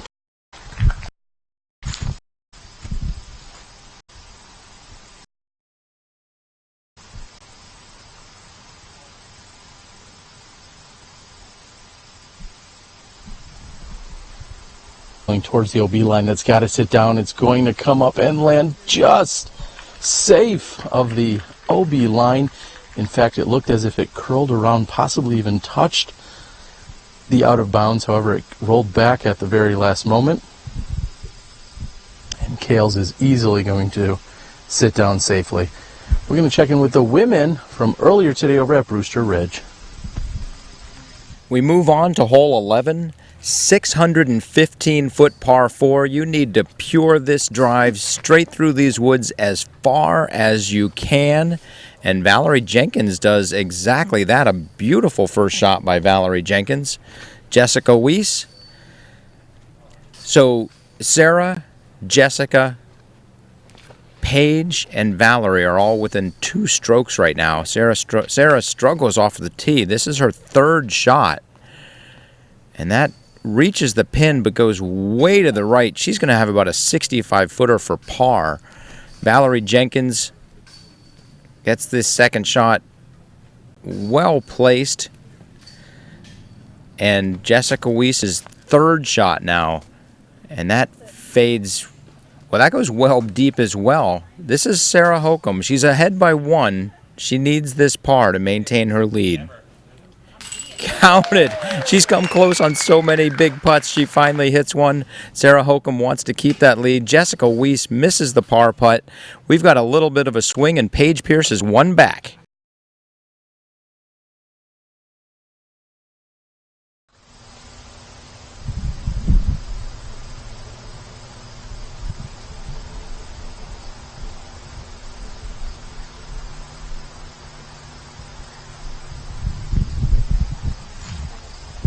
And Cale Leiviska is taking a look at exactly where he's going to want to throw his approach shot to. Again, this is a very tight window that you have to hit. You want to get over the rock wall and carry approximately 60 to 80 feet past it. However, you cannot go too long because you could find OB deep of the pin and to the right, something I had not thought of until someone had challenged it the other day during play.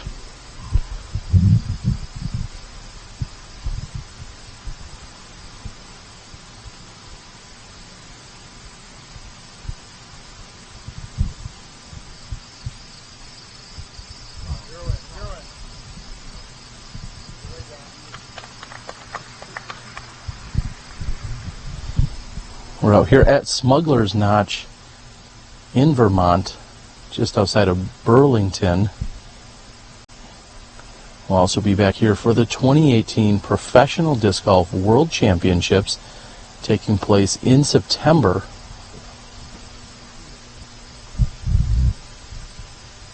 And Cale doesn't quite hit the intended gap, however, it will result in a good-looking shot from there.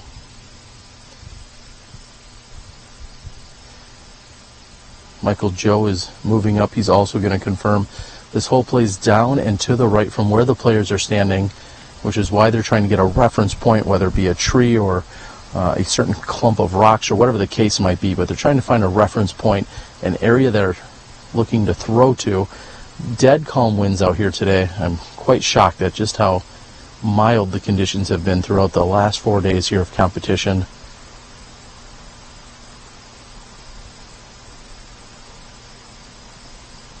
And Michael Joe throwing one of his mini bangers, and that goes just past the basket that will be left. He may have a few trees to contend with.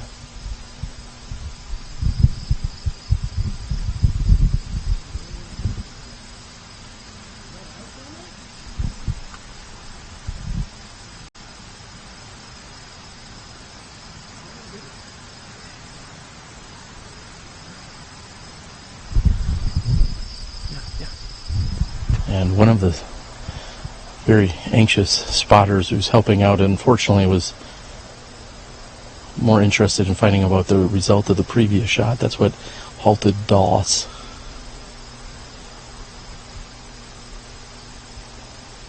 Doss had heard him clamoring about and somehow sneaks through all of the trees. Again, not hitting his intended route, but it has a great result, great focus by Doss. Again, he was lined up ready to throw. However, a spotter was a little anxious in making sure we knew if the previous shot was in bounds or not.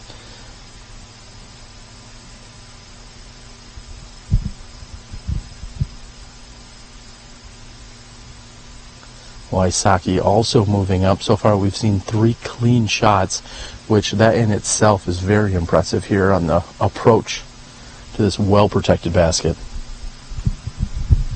Ricky Wysocki will bring himself the full 1 meter off the OB line.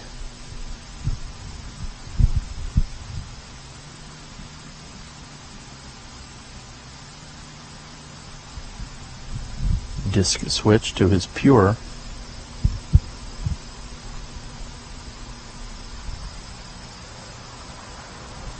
And Wysocki's hoping that sits down. It does hit a tree. He is going to be short of the pin, but he is inbounds. He's looking at approximately 40 to 45 feet.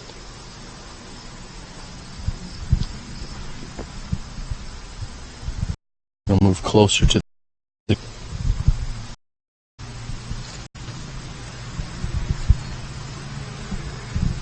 He will find himself short and right. I believe he will be...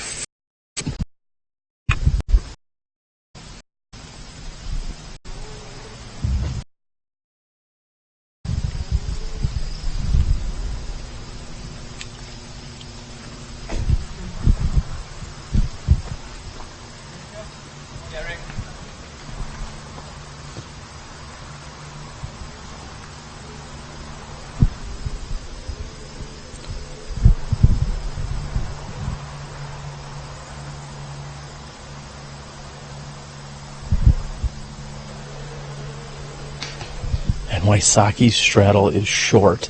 He's going to walk away with a par 4 here.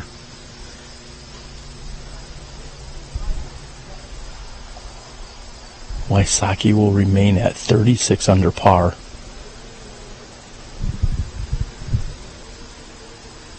Nate Doss looking to push himself to 41 under par. And next to putt will be Cale Leiviska.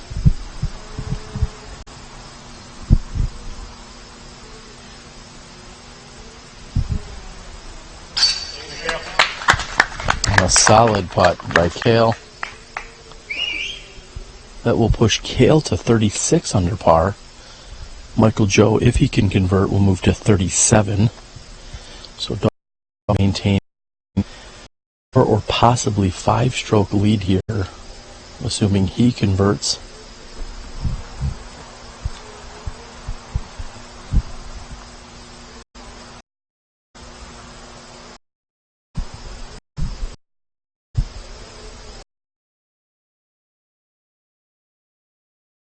And we're seeing Michael Joe take a little bit more time than usual. He certainly has some obstruction between him and the pin.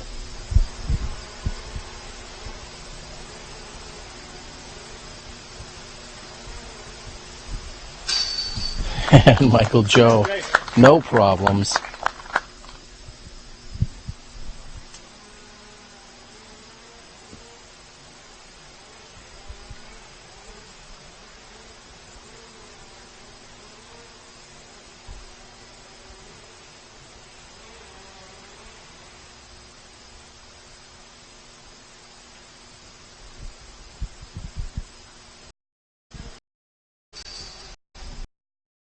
Doss is going to let that one slip by a relatively short putt. However, he was extended out.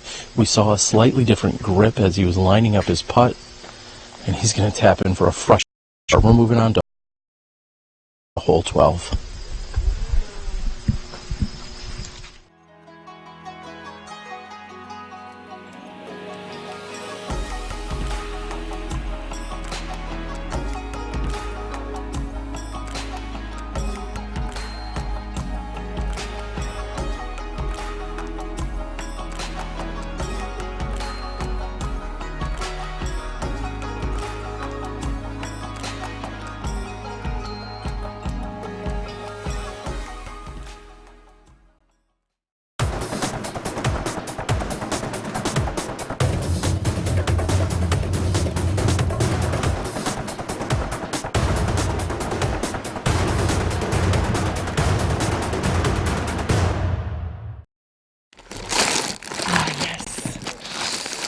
Knew it.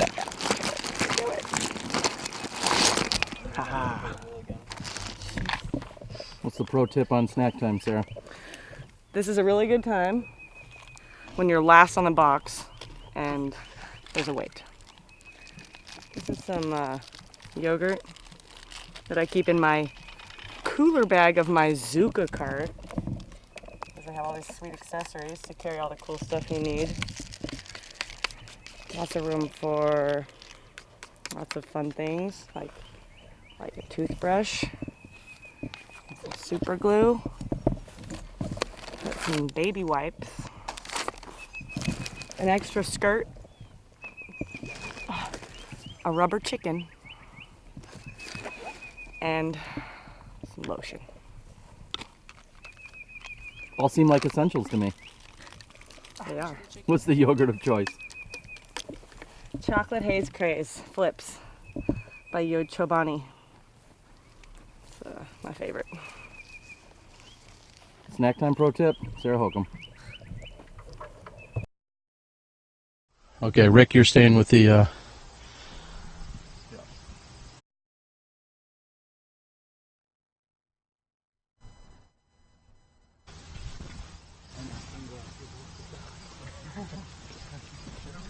And welcome back as we were seeing our lead card move into position here on hole number 12.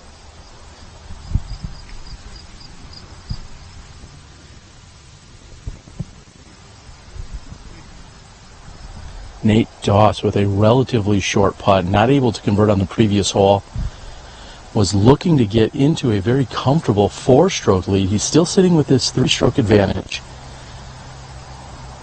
We have holes 12 through 18 to finish up here on the Fox Run Meadows course to complete our 2017 Green Mountain Championships presented by Discraft. Terry Miller, the disc golf guy here, along with an intermittent Jeff Spring as he's running around doing tournament director duties as well as co-commentating.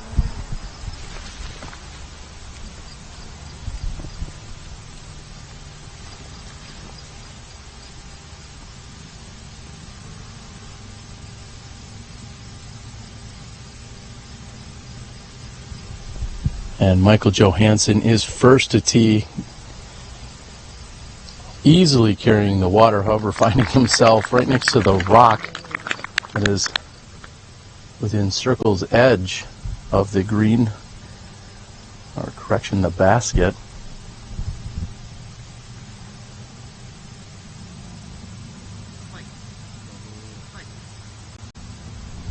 And almost in an exact same spot from where we saw Nate Doss land 2 days ago.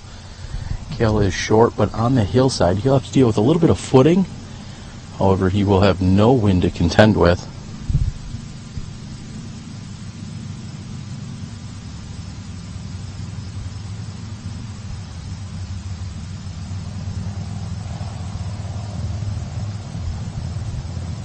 And Nate Doss hangs it out wider and finds himself checking up nicely short of the pin. Again, he'll have an awkward stance there, but is a much shorter putt than from 2 days ago. And Ricky plays even wider than his previous 3 card mates, and however has the most power. We'll be back with you after we check in with the women from hole 12 at Brewster Ridge.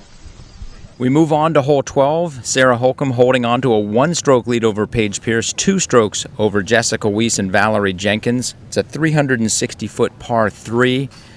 Valarie Jenkins is on the tee. She pulls that quite a bit right, but gets good distance on it. Sarah Hokom, which way should that go? That way. Sarah Hokom doing a little air traffic control after the fact. Jessica Weese tries to put a lot of power into that. She was going for the birdie off the drive. Her second shot fades in beautifully. That's 2 holes in a row. She's had great recoveries. Valarie Jenkins' second shot. What kind of a path was there through those woods? And Sarah Hokom, for birdie, didn't really give it a chance. Valarie Jenkins to save the par. No. Valarie loses a stroke. We're moving on. Paige Pierce tied it up.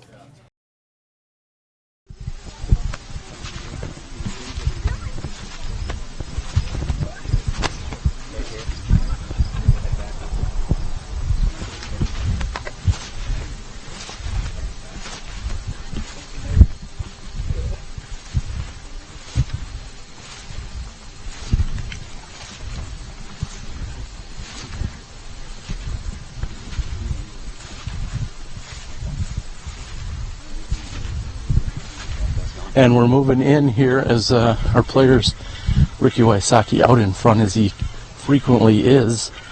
Michael Johansen just behind him, Cale and Nate Doss.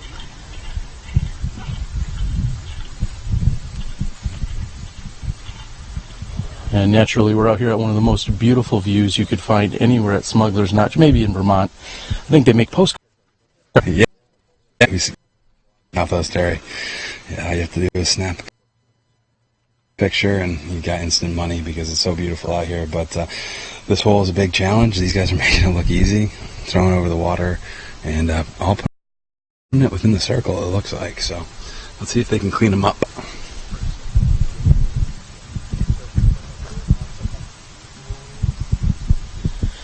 I believe there's a conversation that might have been taking place as to the placement in or underneath that rock.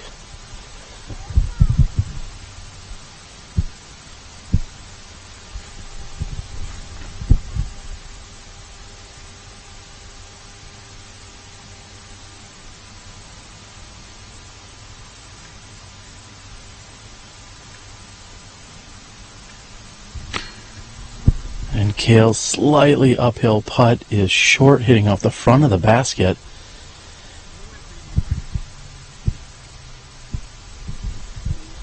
And Nate Doss is motioning for Jeff Spring, our tournament director, to come over and take a look.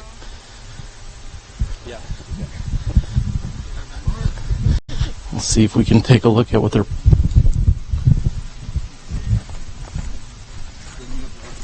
I mean, I would allow you to put your mini Put the mini right there. Okay. All right. Mini right here. Cool. Mini right here. Yep, perfect. Perfect. Yeah, go ahead. Take it. Something a little different here. Yep. Sometimes I've been wedged under a rock quite like that before. Not one you couldn't move. Yeah, that's true. Yeah, usually you can get them out the way.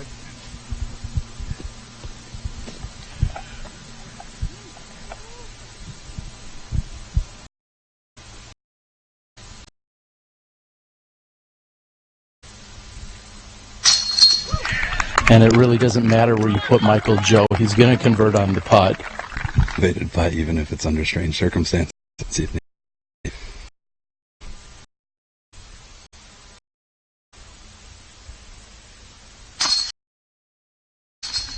And Nate finds the center of the chains with ease. That was something different. And somehow that has come out on Ricky Wysocki. It hit dead center pole and spit back at him. Ricky maintains his composure, but I don't believe what I just saw there. Yeah, that was an incredible occurrence. Very rare to see that on a Disc Catcher Pro. It looked perfect. It sure did. Well, Cale has regained his stretch. He's going to tap in, and we're going to move on with a heavy heart here over to hole 13.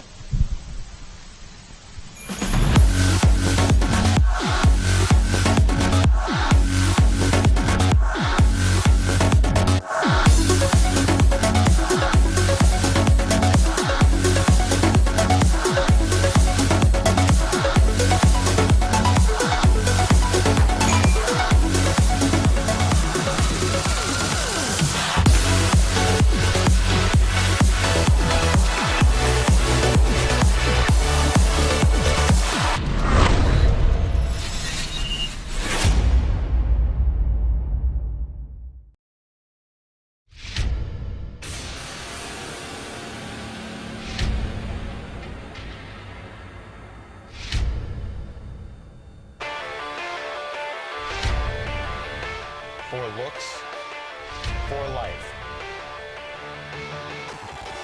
for Lincoln.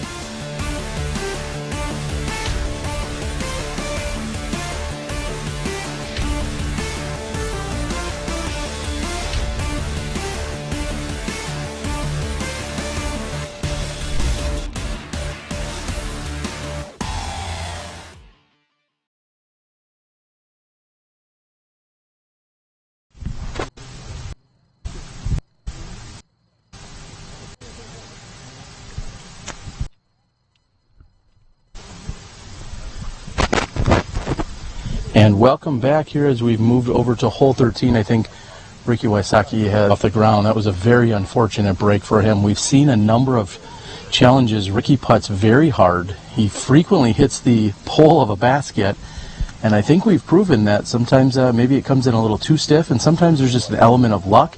I'm not sure what you want to chalk that up to, but Ricky Wysocki is going to have a hard time making a charge when he has a momentum block such as that. Yeah, that's right, Terry, and that's a pretty pivotal hole. We're going on to the last stretch of the course.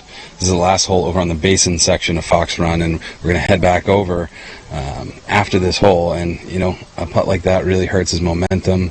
He's probably going to come firing back, but it may be too little too late as Michael Joe is within 3 and on the tee.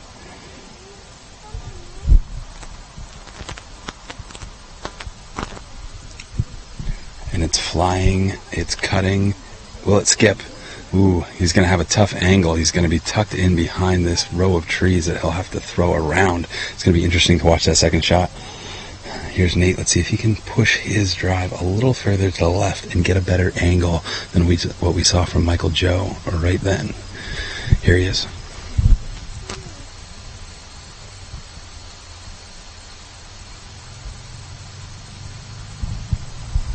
And exactly as you said, he's looking to find the fatter, wider part of the fairway on the left side. That gives him a much better position in terms of attacking this green. I think all of our competitors would be very happy with putting themselves where Nate had just placed his drive. That's right, Terry, and it looks like Cale's over on the right side, closer to Michael Joe. The positive of that, though, is that it's going to be fun to watch from the fans' perspective. Here's Rick.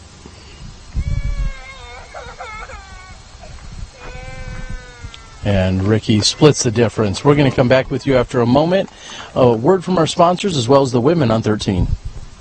We go to hole 13, a 555-foot par 4. You need to get your disc straight down this fairway and have it curved to the right after that big tree on the corner. Sarah Hokom, that's exactly what you want to do. A very beautiful drive by Sarah Hokom. Jessica Weese follows suit. If that fades off, it does. She is in good position as well. Let's watch Valarie Jenkins. Jessica and Valarie are still chasing Sarah, and Valarie turns way early, and she's in trouble on the right-hand side. We'll pick up after her next shot. This is Sarah's second shot into the mouth. She's got about 80 feet, and this is Valarie Jenkins' third shot after her pitch out, and she pulls that to the right. Valarie Jenkins is guarding the bogey on hole 13, probably losing 1, maybe 2 strokes. Jessica goes way left, and this is Sarah's, after her short upshot, this is Sarah for par. So Sarah and Jessica card the par, as does Paige Pierce. We are moving on to hole 14.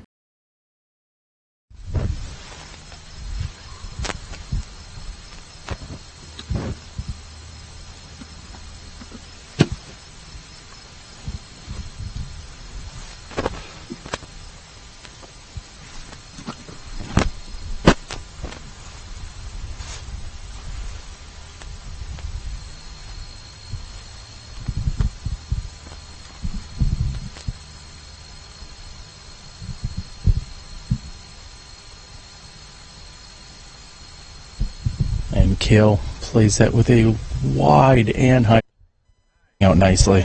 Wow, he buzzed. It looked like he buzzed the basket from here. Looks like it ended up a little short, but he's inside the circle. What a shot from Cale Leiviska.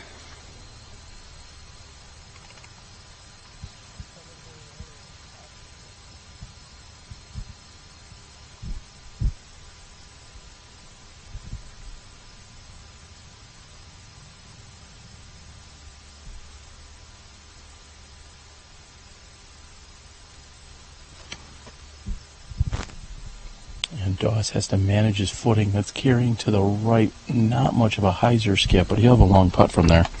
Yeah, it may be a little closer than it looks. It looks like if he's pin high, then he's about 20 feet.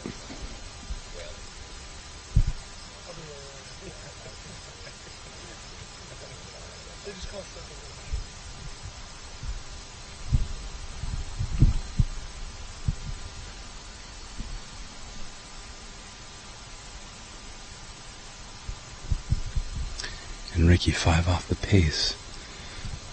That's got to hook up. That's got to come all the way back. and it does, and it skips up, and he is in bounds. So he's hanging in there, and he'll have a putt for birdie. Michael Joe has thrown the furthest off the tee, Terry. He's tucked in here, and we're going to make some magic happen. This is going to be a fun shot to watch as he lines up a big Annie around Maple on the corner. And we're also seeing that this is the 4th most difficult hole according to par.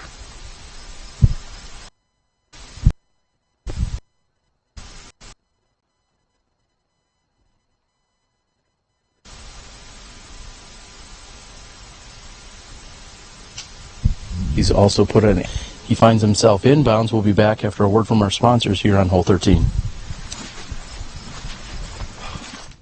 Hey everyone, Terry Miller, the disc golf guy here, and I've caught up with DG Mike Fierke out of Illinois, and you're on the bag again today for Cale Leiviska.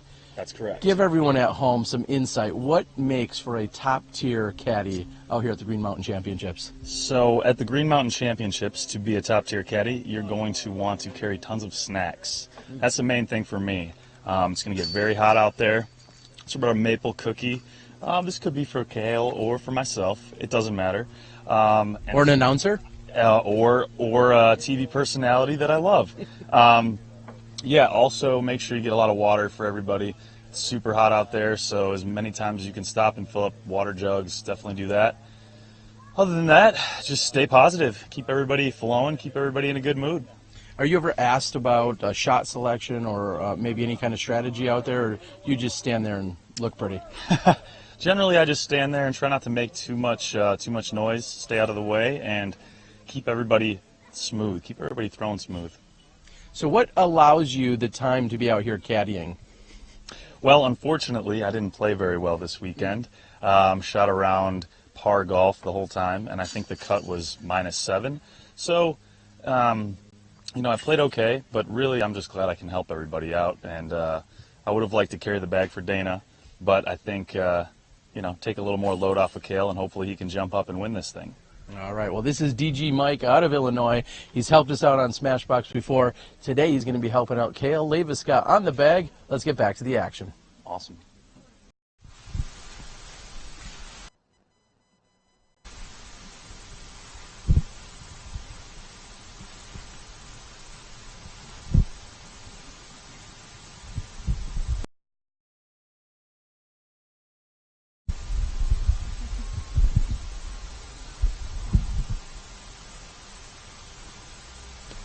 And Doss's attempt from 45 feet at birdie is wide right, not grabbing any metal.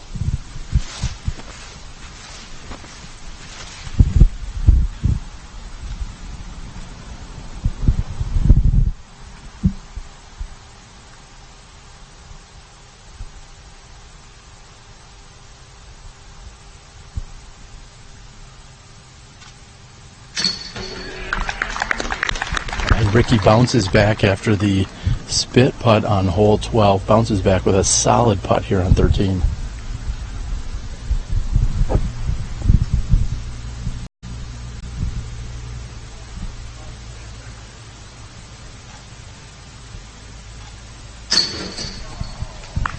And Cale somehow comes out on the right side.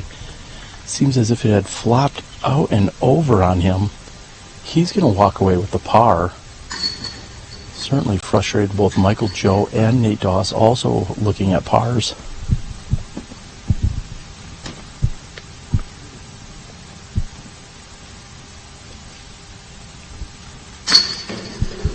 We'll see the only birdie on the card for coming by Wysocki.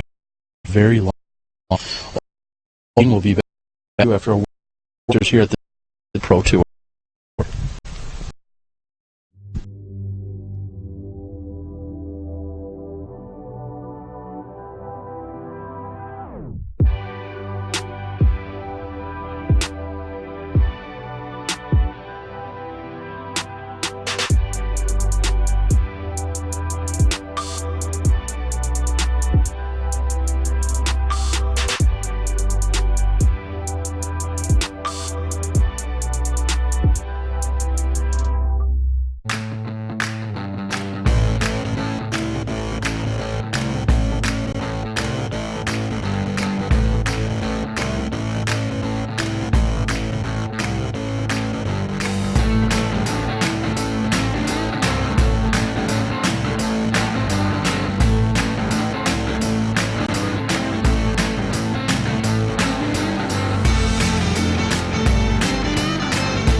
Hey everyone, it's AJ Risley. I've been on the road for about 5 or 6 weeks now. I'm going to be on the road for another 5 or 6 months for the rest of the year, and I've got another pro tip for you. When you're playing as much golf as I do and as the rest of the touring pros do, you are on your feet for pretty much 5 or 6 days out of the week. So that means that your feet are going to be pretty tired. So what I like to do is I always have a nice pair of flip-flops in the trunk and usually an extra pair of socks to change into right when I get off the course, because I know my dogs are definitely barking. So I want to get into some nice comfy flip-flops, get my feet out of that foot jail, and relax. There you go.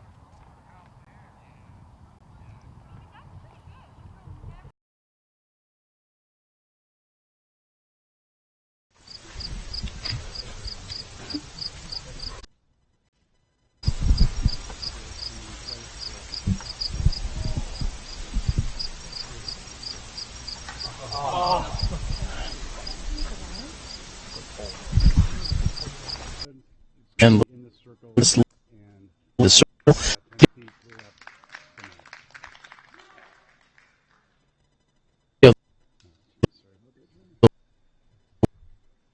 Women did earlier. We advanced to hole 14, a 260-foot par 4.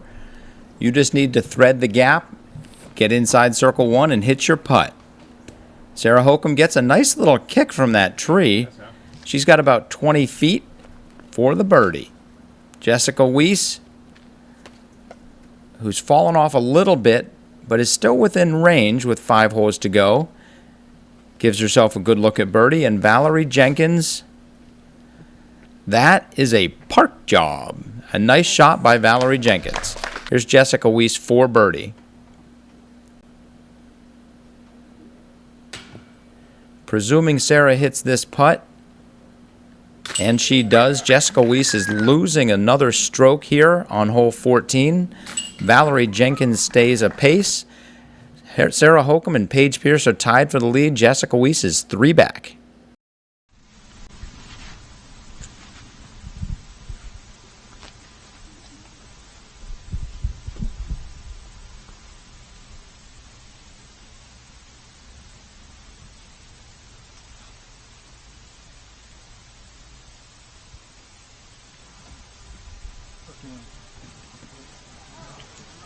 And Doss gave it a very aggressive run. He is going to be deep of the pin.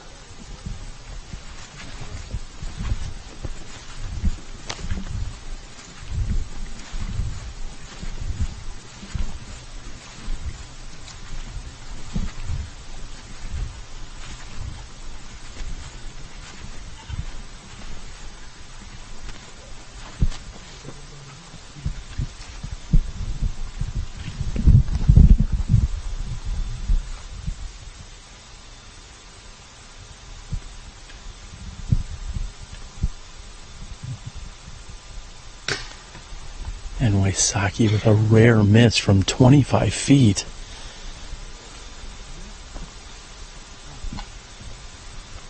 Cale, Brown, you see it? Yeah, okay, right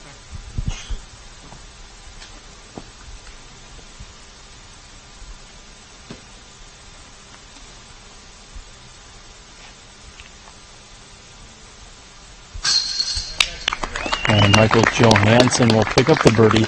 He'll get to within 2 of Doss. That will push him 9 under par.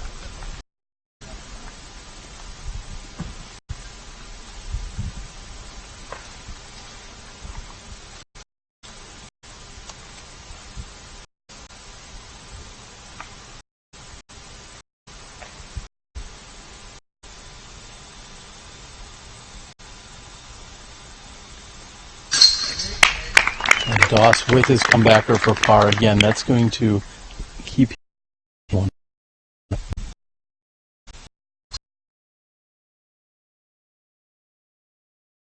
Cale takes a deep sigh before he puts in for his birdie, pushing him to 37. A 2-stroke advantage by Nate Doss.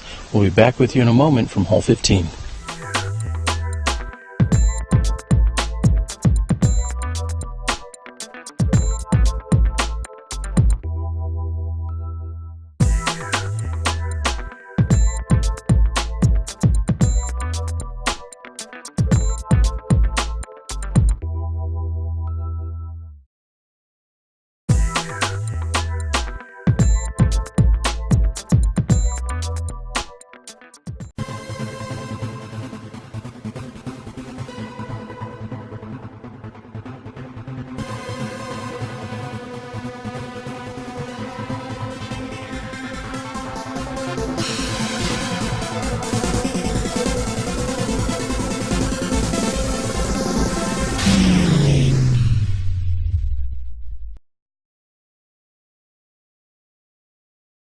5. Okay.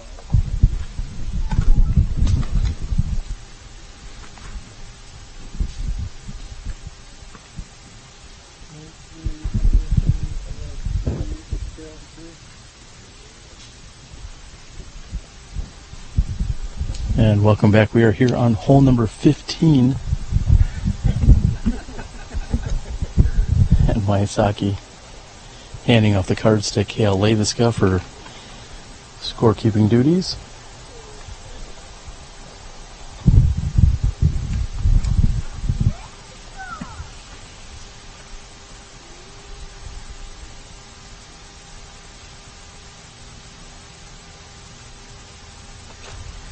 And Michael Johansen with the honors here, pushing up on hole 15, but not getting all the way through.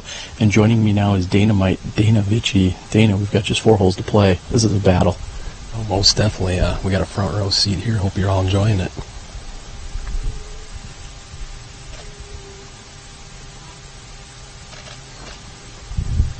And Cale also goes up that right side, but he's going to need a little bit of hyzer finish, making sure everyone clears out of the way, and they've done just that. He'll have an uphill putt, and he gets the green flag.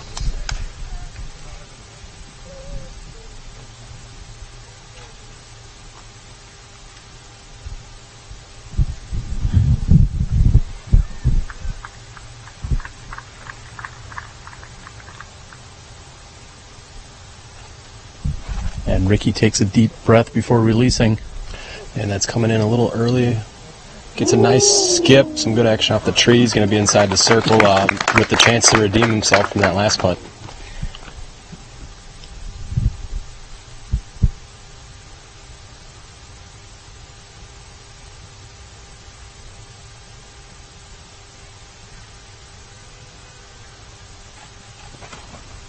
And Nate Doss made it all the way through and parked this just 2 days ago. He'd love to do the same. And it buzzes past the basket. We're going to be back with you after watching the women on 15 at Brewster Ridge. We advance to hole 15, a 360-foot par 3. Sarah Hokom and Paige Pierce are tied for the lead. The left side of this is lined with OB. Sarah goes and flirts with the left side, comes up just short at the base of the stone wall. She's going to have a very difficult look from over there. Valarie Jenkins plays very safe and to the right. She would have loved to have gone just a smidge past that tree. And Jessica Weese lays it out there. She is going to be happy with that drive. It trickles down the hill a little bit. Valarie Jenkins' second shot pins it. And Sarah Hokom has a very awkward lie. She puts up a roller, it catches an edge and goes right back to the wall. Sarah Hokom walling this hole and kicking right off a tree. She has a very difficult bogey putt.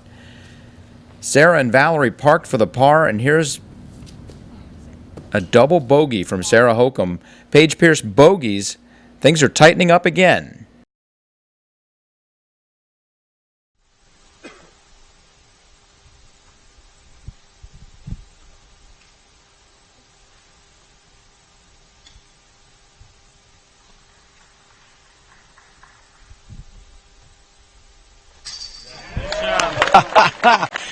Dana, just before Michael Joe throws this Anheuser tunnel putt, Cale looks at us and he says that's going in, and it sure enough did. That was an incredibly tough putt, and MJ just dead center made it look really easy. Cale looks like he's got a pretty clean look from just inside of the circle. He's lining up the OB line, probably going to take a meter here. This is a big putt for Cale if he wants to hold on to any chances of winning or just holding on to maybe a third place finish here. I have to go back to that putt. I think most players could line that up. You give them 10 chances, and I think you'd only see about 1 or maybe 2 of them made uphill from 45 feet through a tunnel. Anheuser.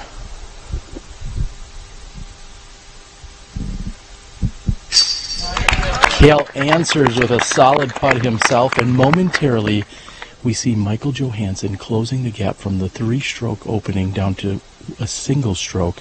However, Doss looks to be parked here. He may regain that stroke advantage to take it back to 2. He does, and Ricky is a lot closer than I thought he was off the tee. He's got a little bit of a straddle here, but shouldn't be a problem for the world champ. And what a hole here on 15. We'll be back in a moment from the tee of 16.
And welcome back. We've caught up with the chase card, and Dana, we just watched Nate Sexton throw a nearly perfect approach shot with the forehand.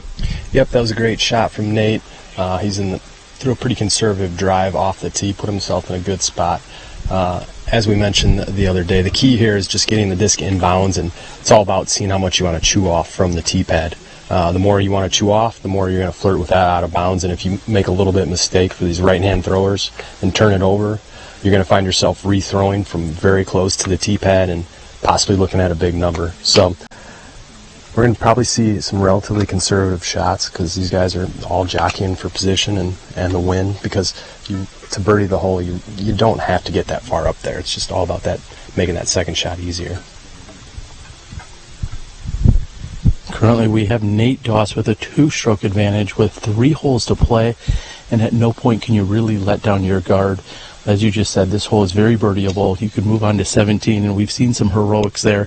Everything from ace splash outs by Dana yourself, and you could also find yourself OB. So 17 is a very dynamic hole, and 18 has OB on both left, right, and deep of the pin. So this is far from over.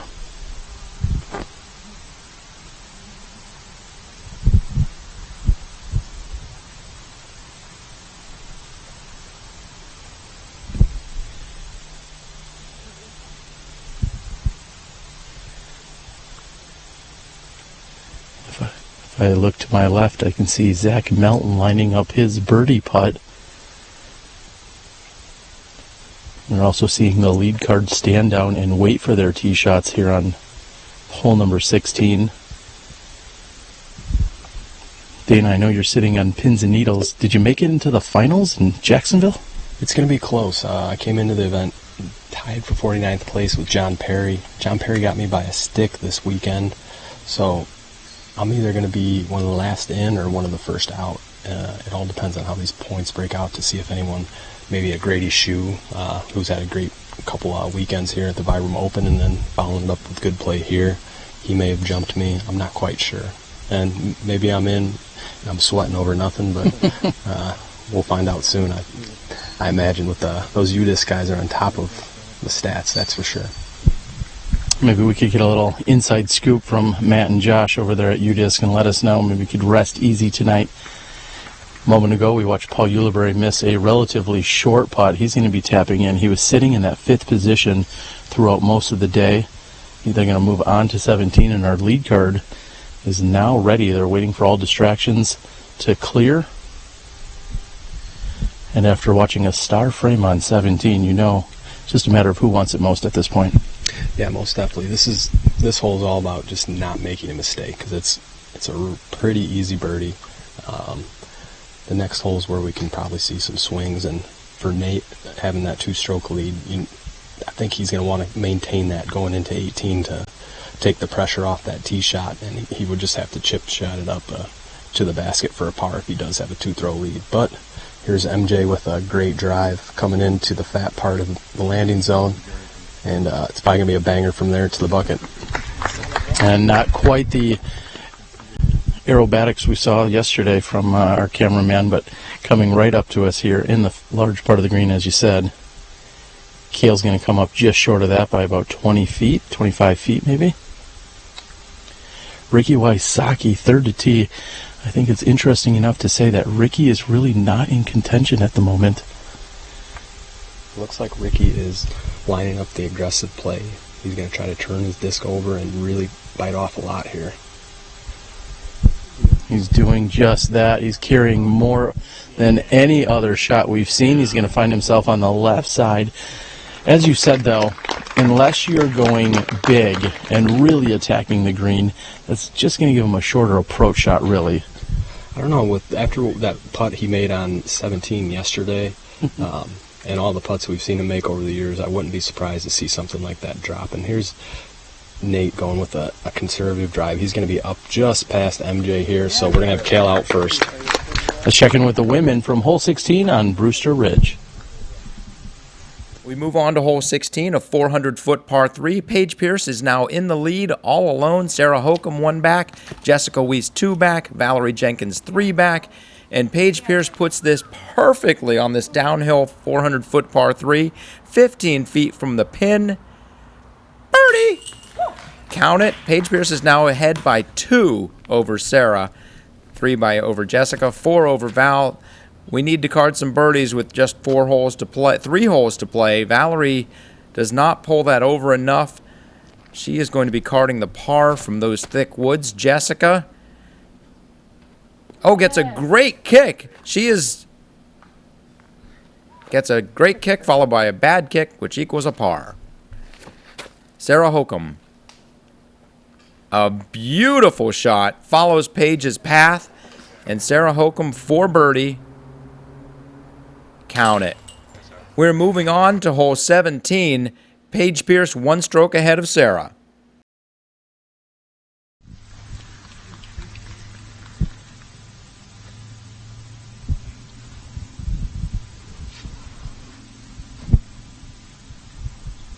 And welcome back here on the fairway of 16. Our lead card is now waiting as our chase card is throwing their tee shots of 17.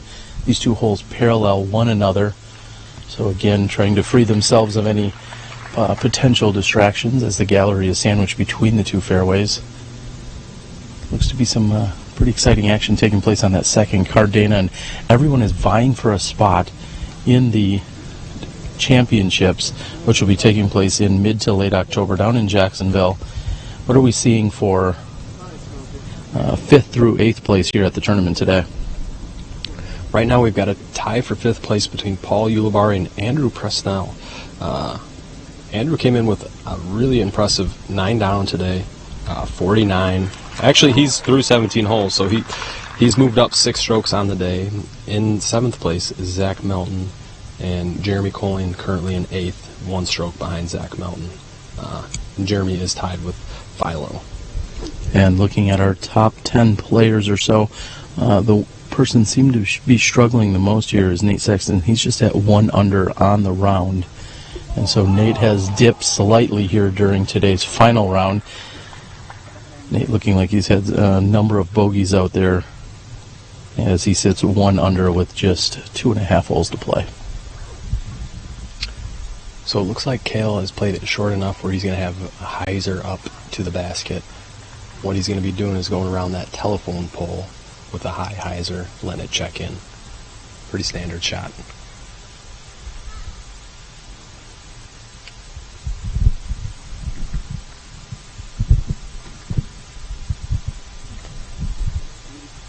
Looks good. Checks up, curls up about 8 feet from the basket. Great shot from Cale. Second to approach will be Michael Johansen.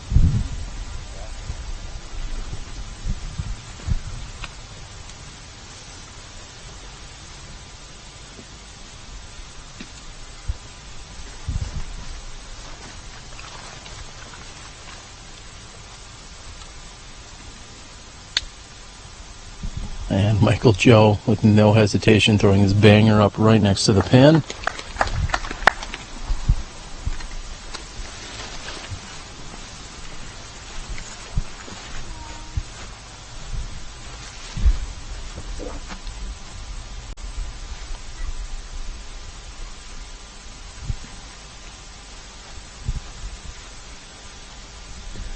And Doss has left it a little bit wide right. That should be a very makeable putt from there.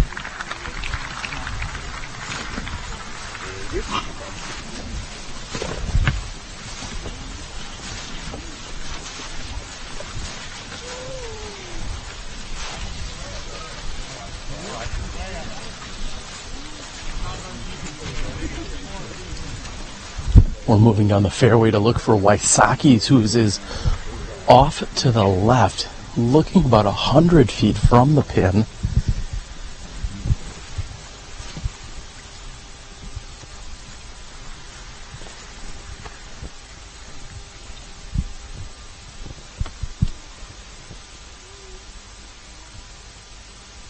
I'll give him more than 100, in fact. Oh, and just a few inches short. Dana, you were right. We can never count Ricky out from long distance, even if it is over 100 feet.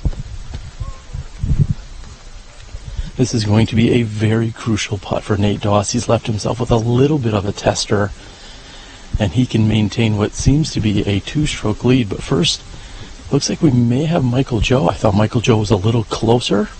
He is inside the circle. This would push him to 41 under par.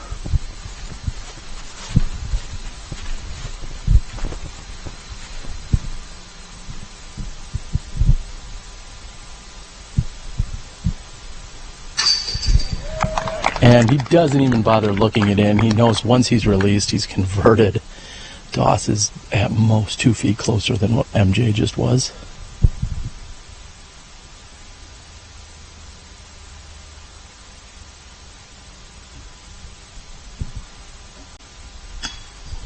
And Doss has let that slip high. He's going to walk away with a par here, which is 2 holes to play.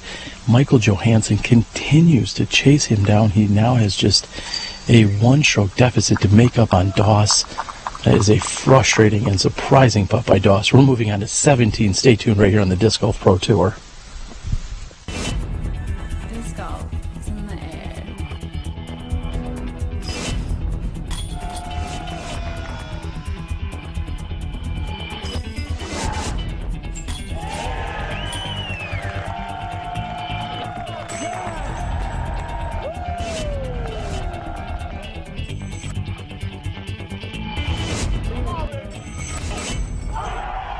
Join the excitement at pdga.com.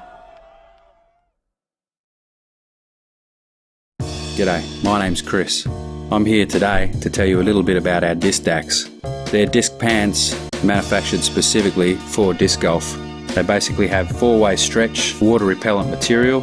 They have a towel attachment pocket in the front side of each pair of pants. They have zip back pockets. They have enough belt loops to tie you up, and you got reflectors, so for those of you riding to the course on your bike, you'll be safe in the dude pants. We're predicting these pants are going to become legendary. Get yourself some.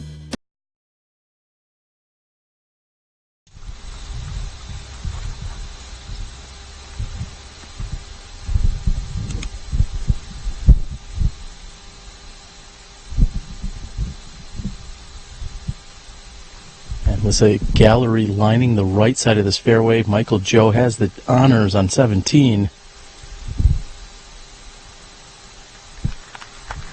He finds himself to about 20, maybe 25 feet.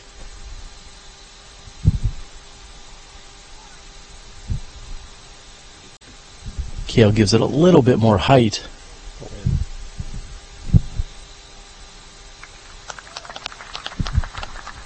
Looks to be inside the circle, just a bit short for Leiviska.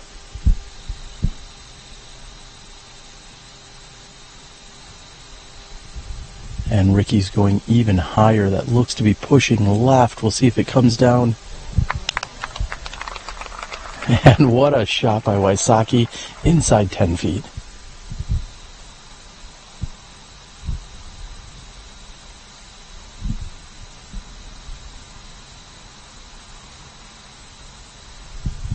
And Doss hoping to duplicate the effort of Wysocki a moment ago with his Predator. And inside the circle. Let's see how the women are battling on 17. We head into hole 17, 530-foot par 4. Paige Pierce leading Sarah Hokom by 1. Here's Paige Pierce on the chase card. That tails off left before the elbow in this right to left par 4. She throws her second shot around the elbow. Her third shot goes wide right and listens to her. Yeah, 20 feet for par. There you go. So Paige Pierce cards the par, and Sarah Hokom throws a horrible drive short and right.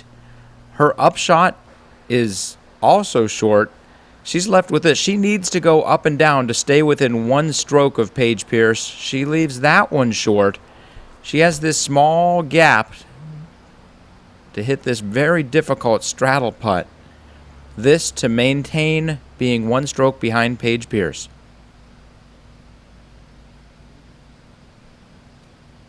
It is in, and we have a one-stroke lead going into the final hole on the... And Leiviska's birdie attempt is just short of the pin.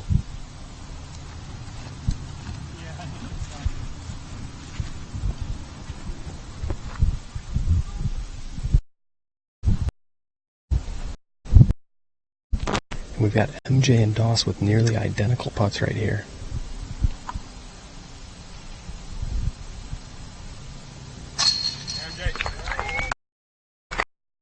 It's a Doss.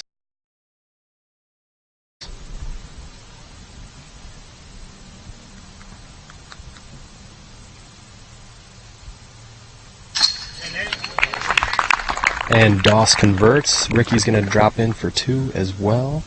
And we're going to be moving to hole 18 with Nate Doss with a very, very narrow one-throw lead over Michael. For the lone par found here on hole 18. What a show it's been. And we're not in the clear just yet. Stay tuned. We're coming up to the final hole at the Green Mountain Championships on the Disc Golf Pro Tour.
Wow, that needs to stop turning. Or just keep doing exactly what it's doing because it's going really far. Oh, and he's on the edge. That is gigantic. Yeah, fantastic shot. And Oh, he wow. wasn't even happy with that. But No. it was fantastic. He's Sure. way up there. If you're off to the left, it's going to cut down the angle quite a bit and make it pretty difficult to find a way through. Beautiful from Simon.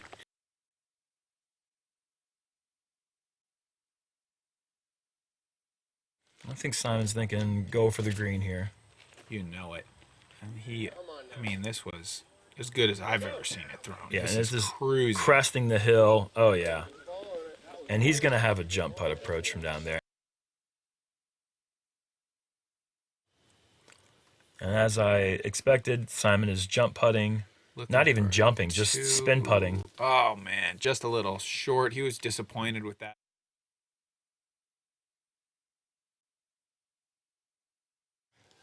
But the play to get at least your safe 3 is to stay right. Anything that kicks right or just continually goes right. Oh, look at this. Yes, oh, wow. Simon. He was shaking his head.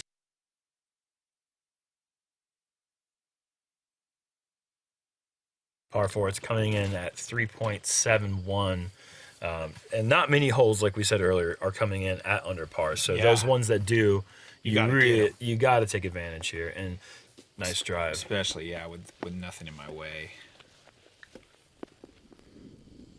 And Simon just jump putting down. Not even jumping, just spinning one.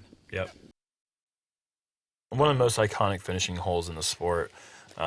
Such a fun place to finish. And if you have this shot right here to be able to go big.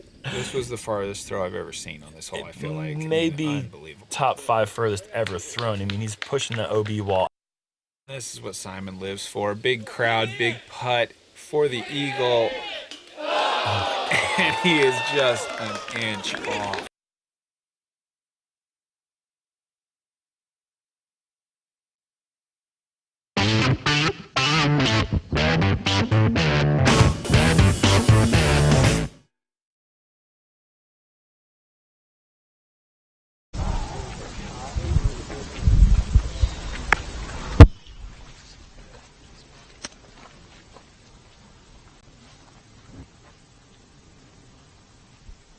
Welcome back as we're watching Paul Ulibarri throw his second shot here on hole number 18, playing Heiser to finish out, par 4. I believe next to throw will be Nate Sexton. So I'm looking at the scores here, and it looks like Ulibarri has 1 stroke over Zach Mountain and Andrew Presnell. So Zach could birdie this to force Paul to make his putt. Paul looked like to be right on top of Run, so very makeable putt, but Mountain messes up, is out. Takes the pressure all just a little bit. Nice shot from Sexton there with the left to right forehand. Jerm about to throw the exact same shot, probably the exact same disc. Looks like he's got a Sexton Firebird. That's cute. I know they like their commentary together, but this is a little too much. Yeah, a little too much big sexy for me. And Dana, I got to ask, who threw it better? Definitely Nate Sexton, as Jerm just squeaked on top of circle 1, maybe just inside or outside. This is a big shot for Melton. He puts it up there for the birdie. He's going to move up and possibly tie Paul Ulibarri or pass him. So big shot coming up, but he's in a great spot. Looks like he's got a slammer, just overstable mid-range disc from discs.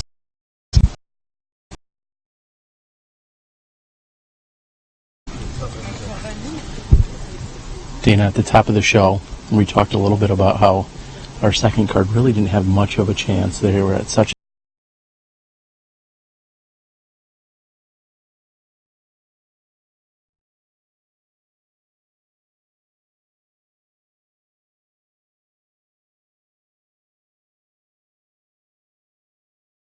and is going to end their chase here on 18 and not catch up to anyone on the leader card. Yeah, most definitely. And this is really exciting. Doss has the one throw lead.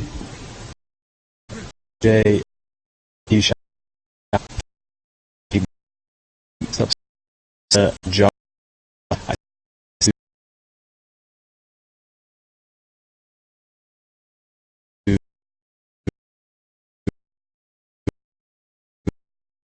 Make the adjustment today. He's on the tee box, looking to put it inbounds and put the pressure on to Doss. His tee shot's out of bounds. It's going to come in, and it stops just short of the OB as a line of spectators are standing right on this line, including us, Dana. That has come up about 5 feet short of the OB line on the left side. And Ulibarri cans his putt for the birdie as we're talking about that shot. So MJ's choice landed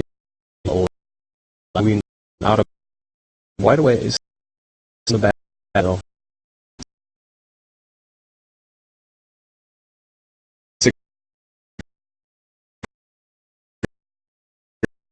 Great drive from Rick.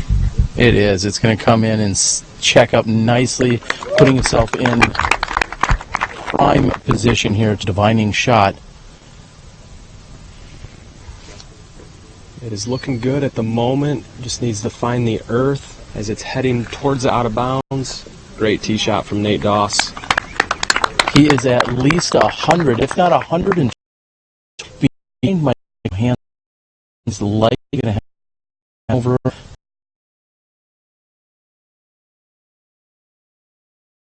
with a mid-range or possibly a flick up there with a driver. Cale is hugging a little bit closer to center line of fairway, and he'll have a turnover approach from there. The women are battling it out. They're finishing up on 18 at Brewster Ridge. Let's check in with them now. So it comes down to hole 18, 345-foot par 3. Guardian Bush off to the front right of the pin. Paige Pierce leading Sarah Hokom by 1. Paige puts it safely short. She's clearly going for the par. She just wants to get this one close. And she does just that. The pressure is now on Sarah Hokom, who is on the lead card. She's beating the lead card by 2 or 3. She's got 345 feet, and she needs to get it in 2 throws. And that goes off to the left. It fights through. She's got about 75 feet for the birdie. This is to tie Paige Pierce. Sarah opts to lay it up. I wonder if Sarah knew that Paige Pierce is now the GMC champion. Congratulations, Paige.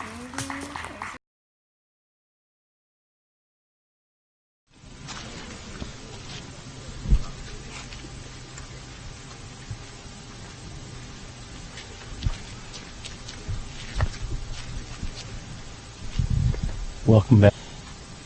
Michael Joe is more than likely going to need to put this next to the basket, or at least put himself in position for a birdie if he wants to possibly catch Doss.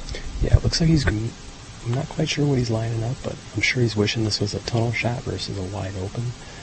Let's see what he's got.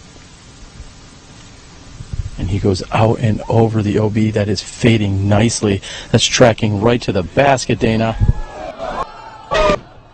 To be tapped, he had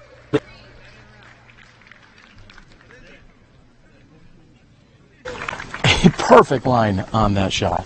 That was literally a near eagle from MJ. He is going to have a comeback putt from down there, but the way he's been putting this weekend should not be an issue. This puts the pressure on Nate. He's going to have to get up there and put himself in position for a birdie versus maybe. And right now, Nate Doss is going to have to erase any memory he has of 2 days ago out here, where he was lining himself up for a birdie putt on the 18th hole. He's hoping it does not come back to haunt him here 36 holes later.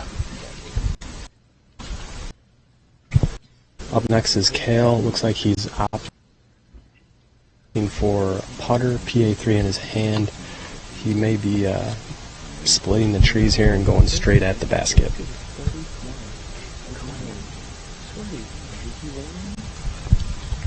And Cale's done just that, tracking nicely, putting right next to the basket. Cale Leiviska is going to push himself to 40 under par. The question is, will he be tying with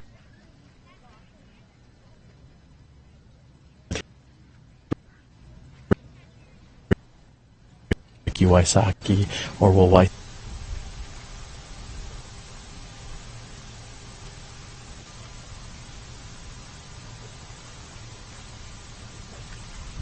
And Nate is putting everything into this shot to make sure that he gets up near the pin, and the gallery loves it.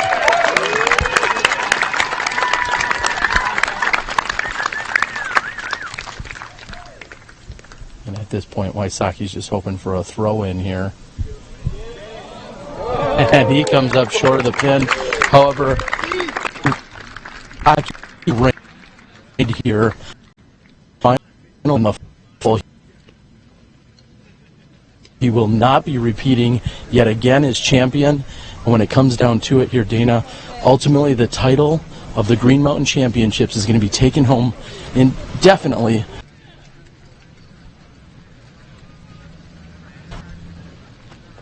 by a Discraft player.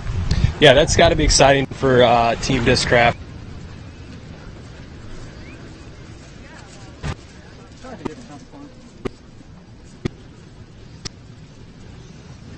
Forehand shot. Looks like he's 5 feet away from the basket. MJ down near the wall, looking to get the crowd going here. He's out.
Ladies and gentlemen, your 2017 Green Mountain Championship, presented by Discraft champion, Nate Dawes.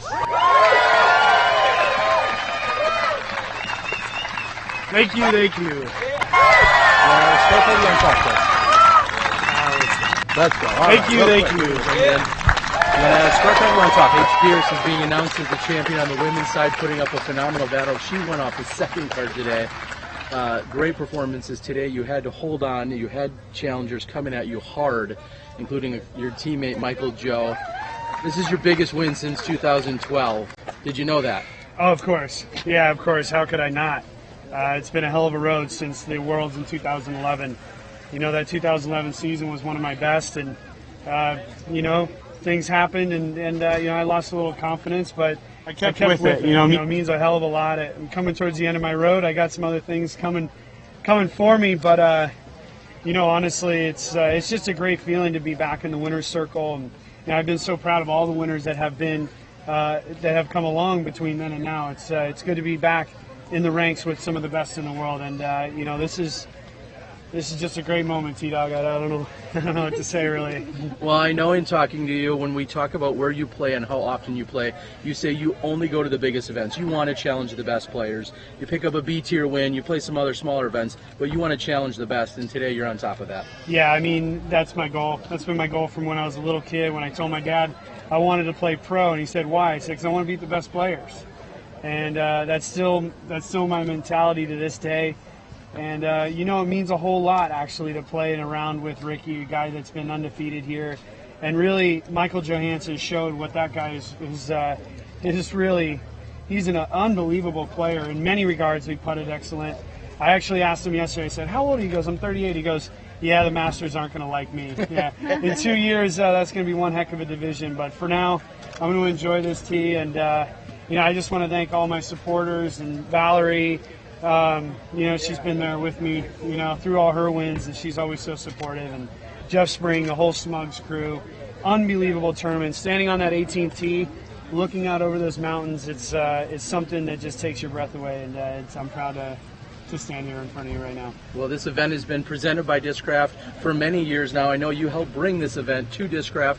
Discraft has supported you from day one. What does it mean to win here at this event? Well, it's certainly huge. I think, you know, I'm really happy that the guys came on board at this tournament, gave Jeff Spring a shot.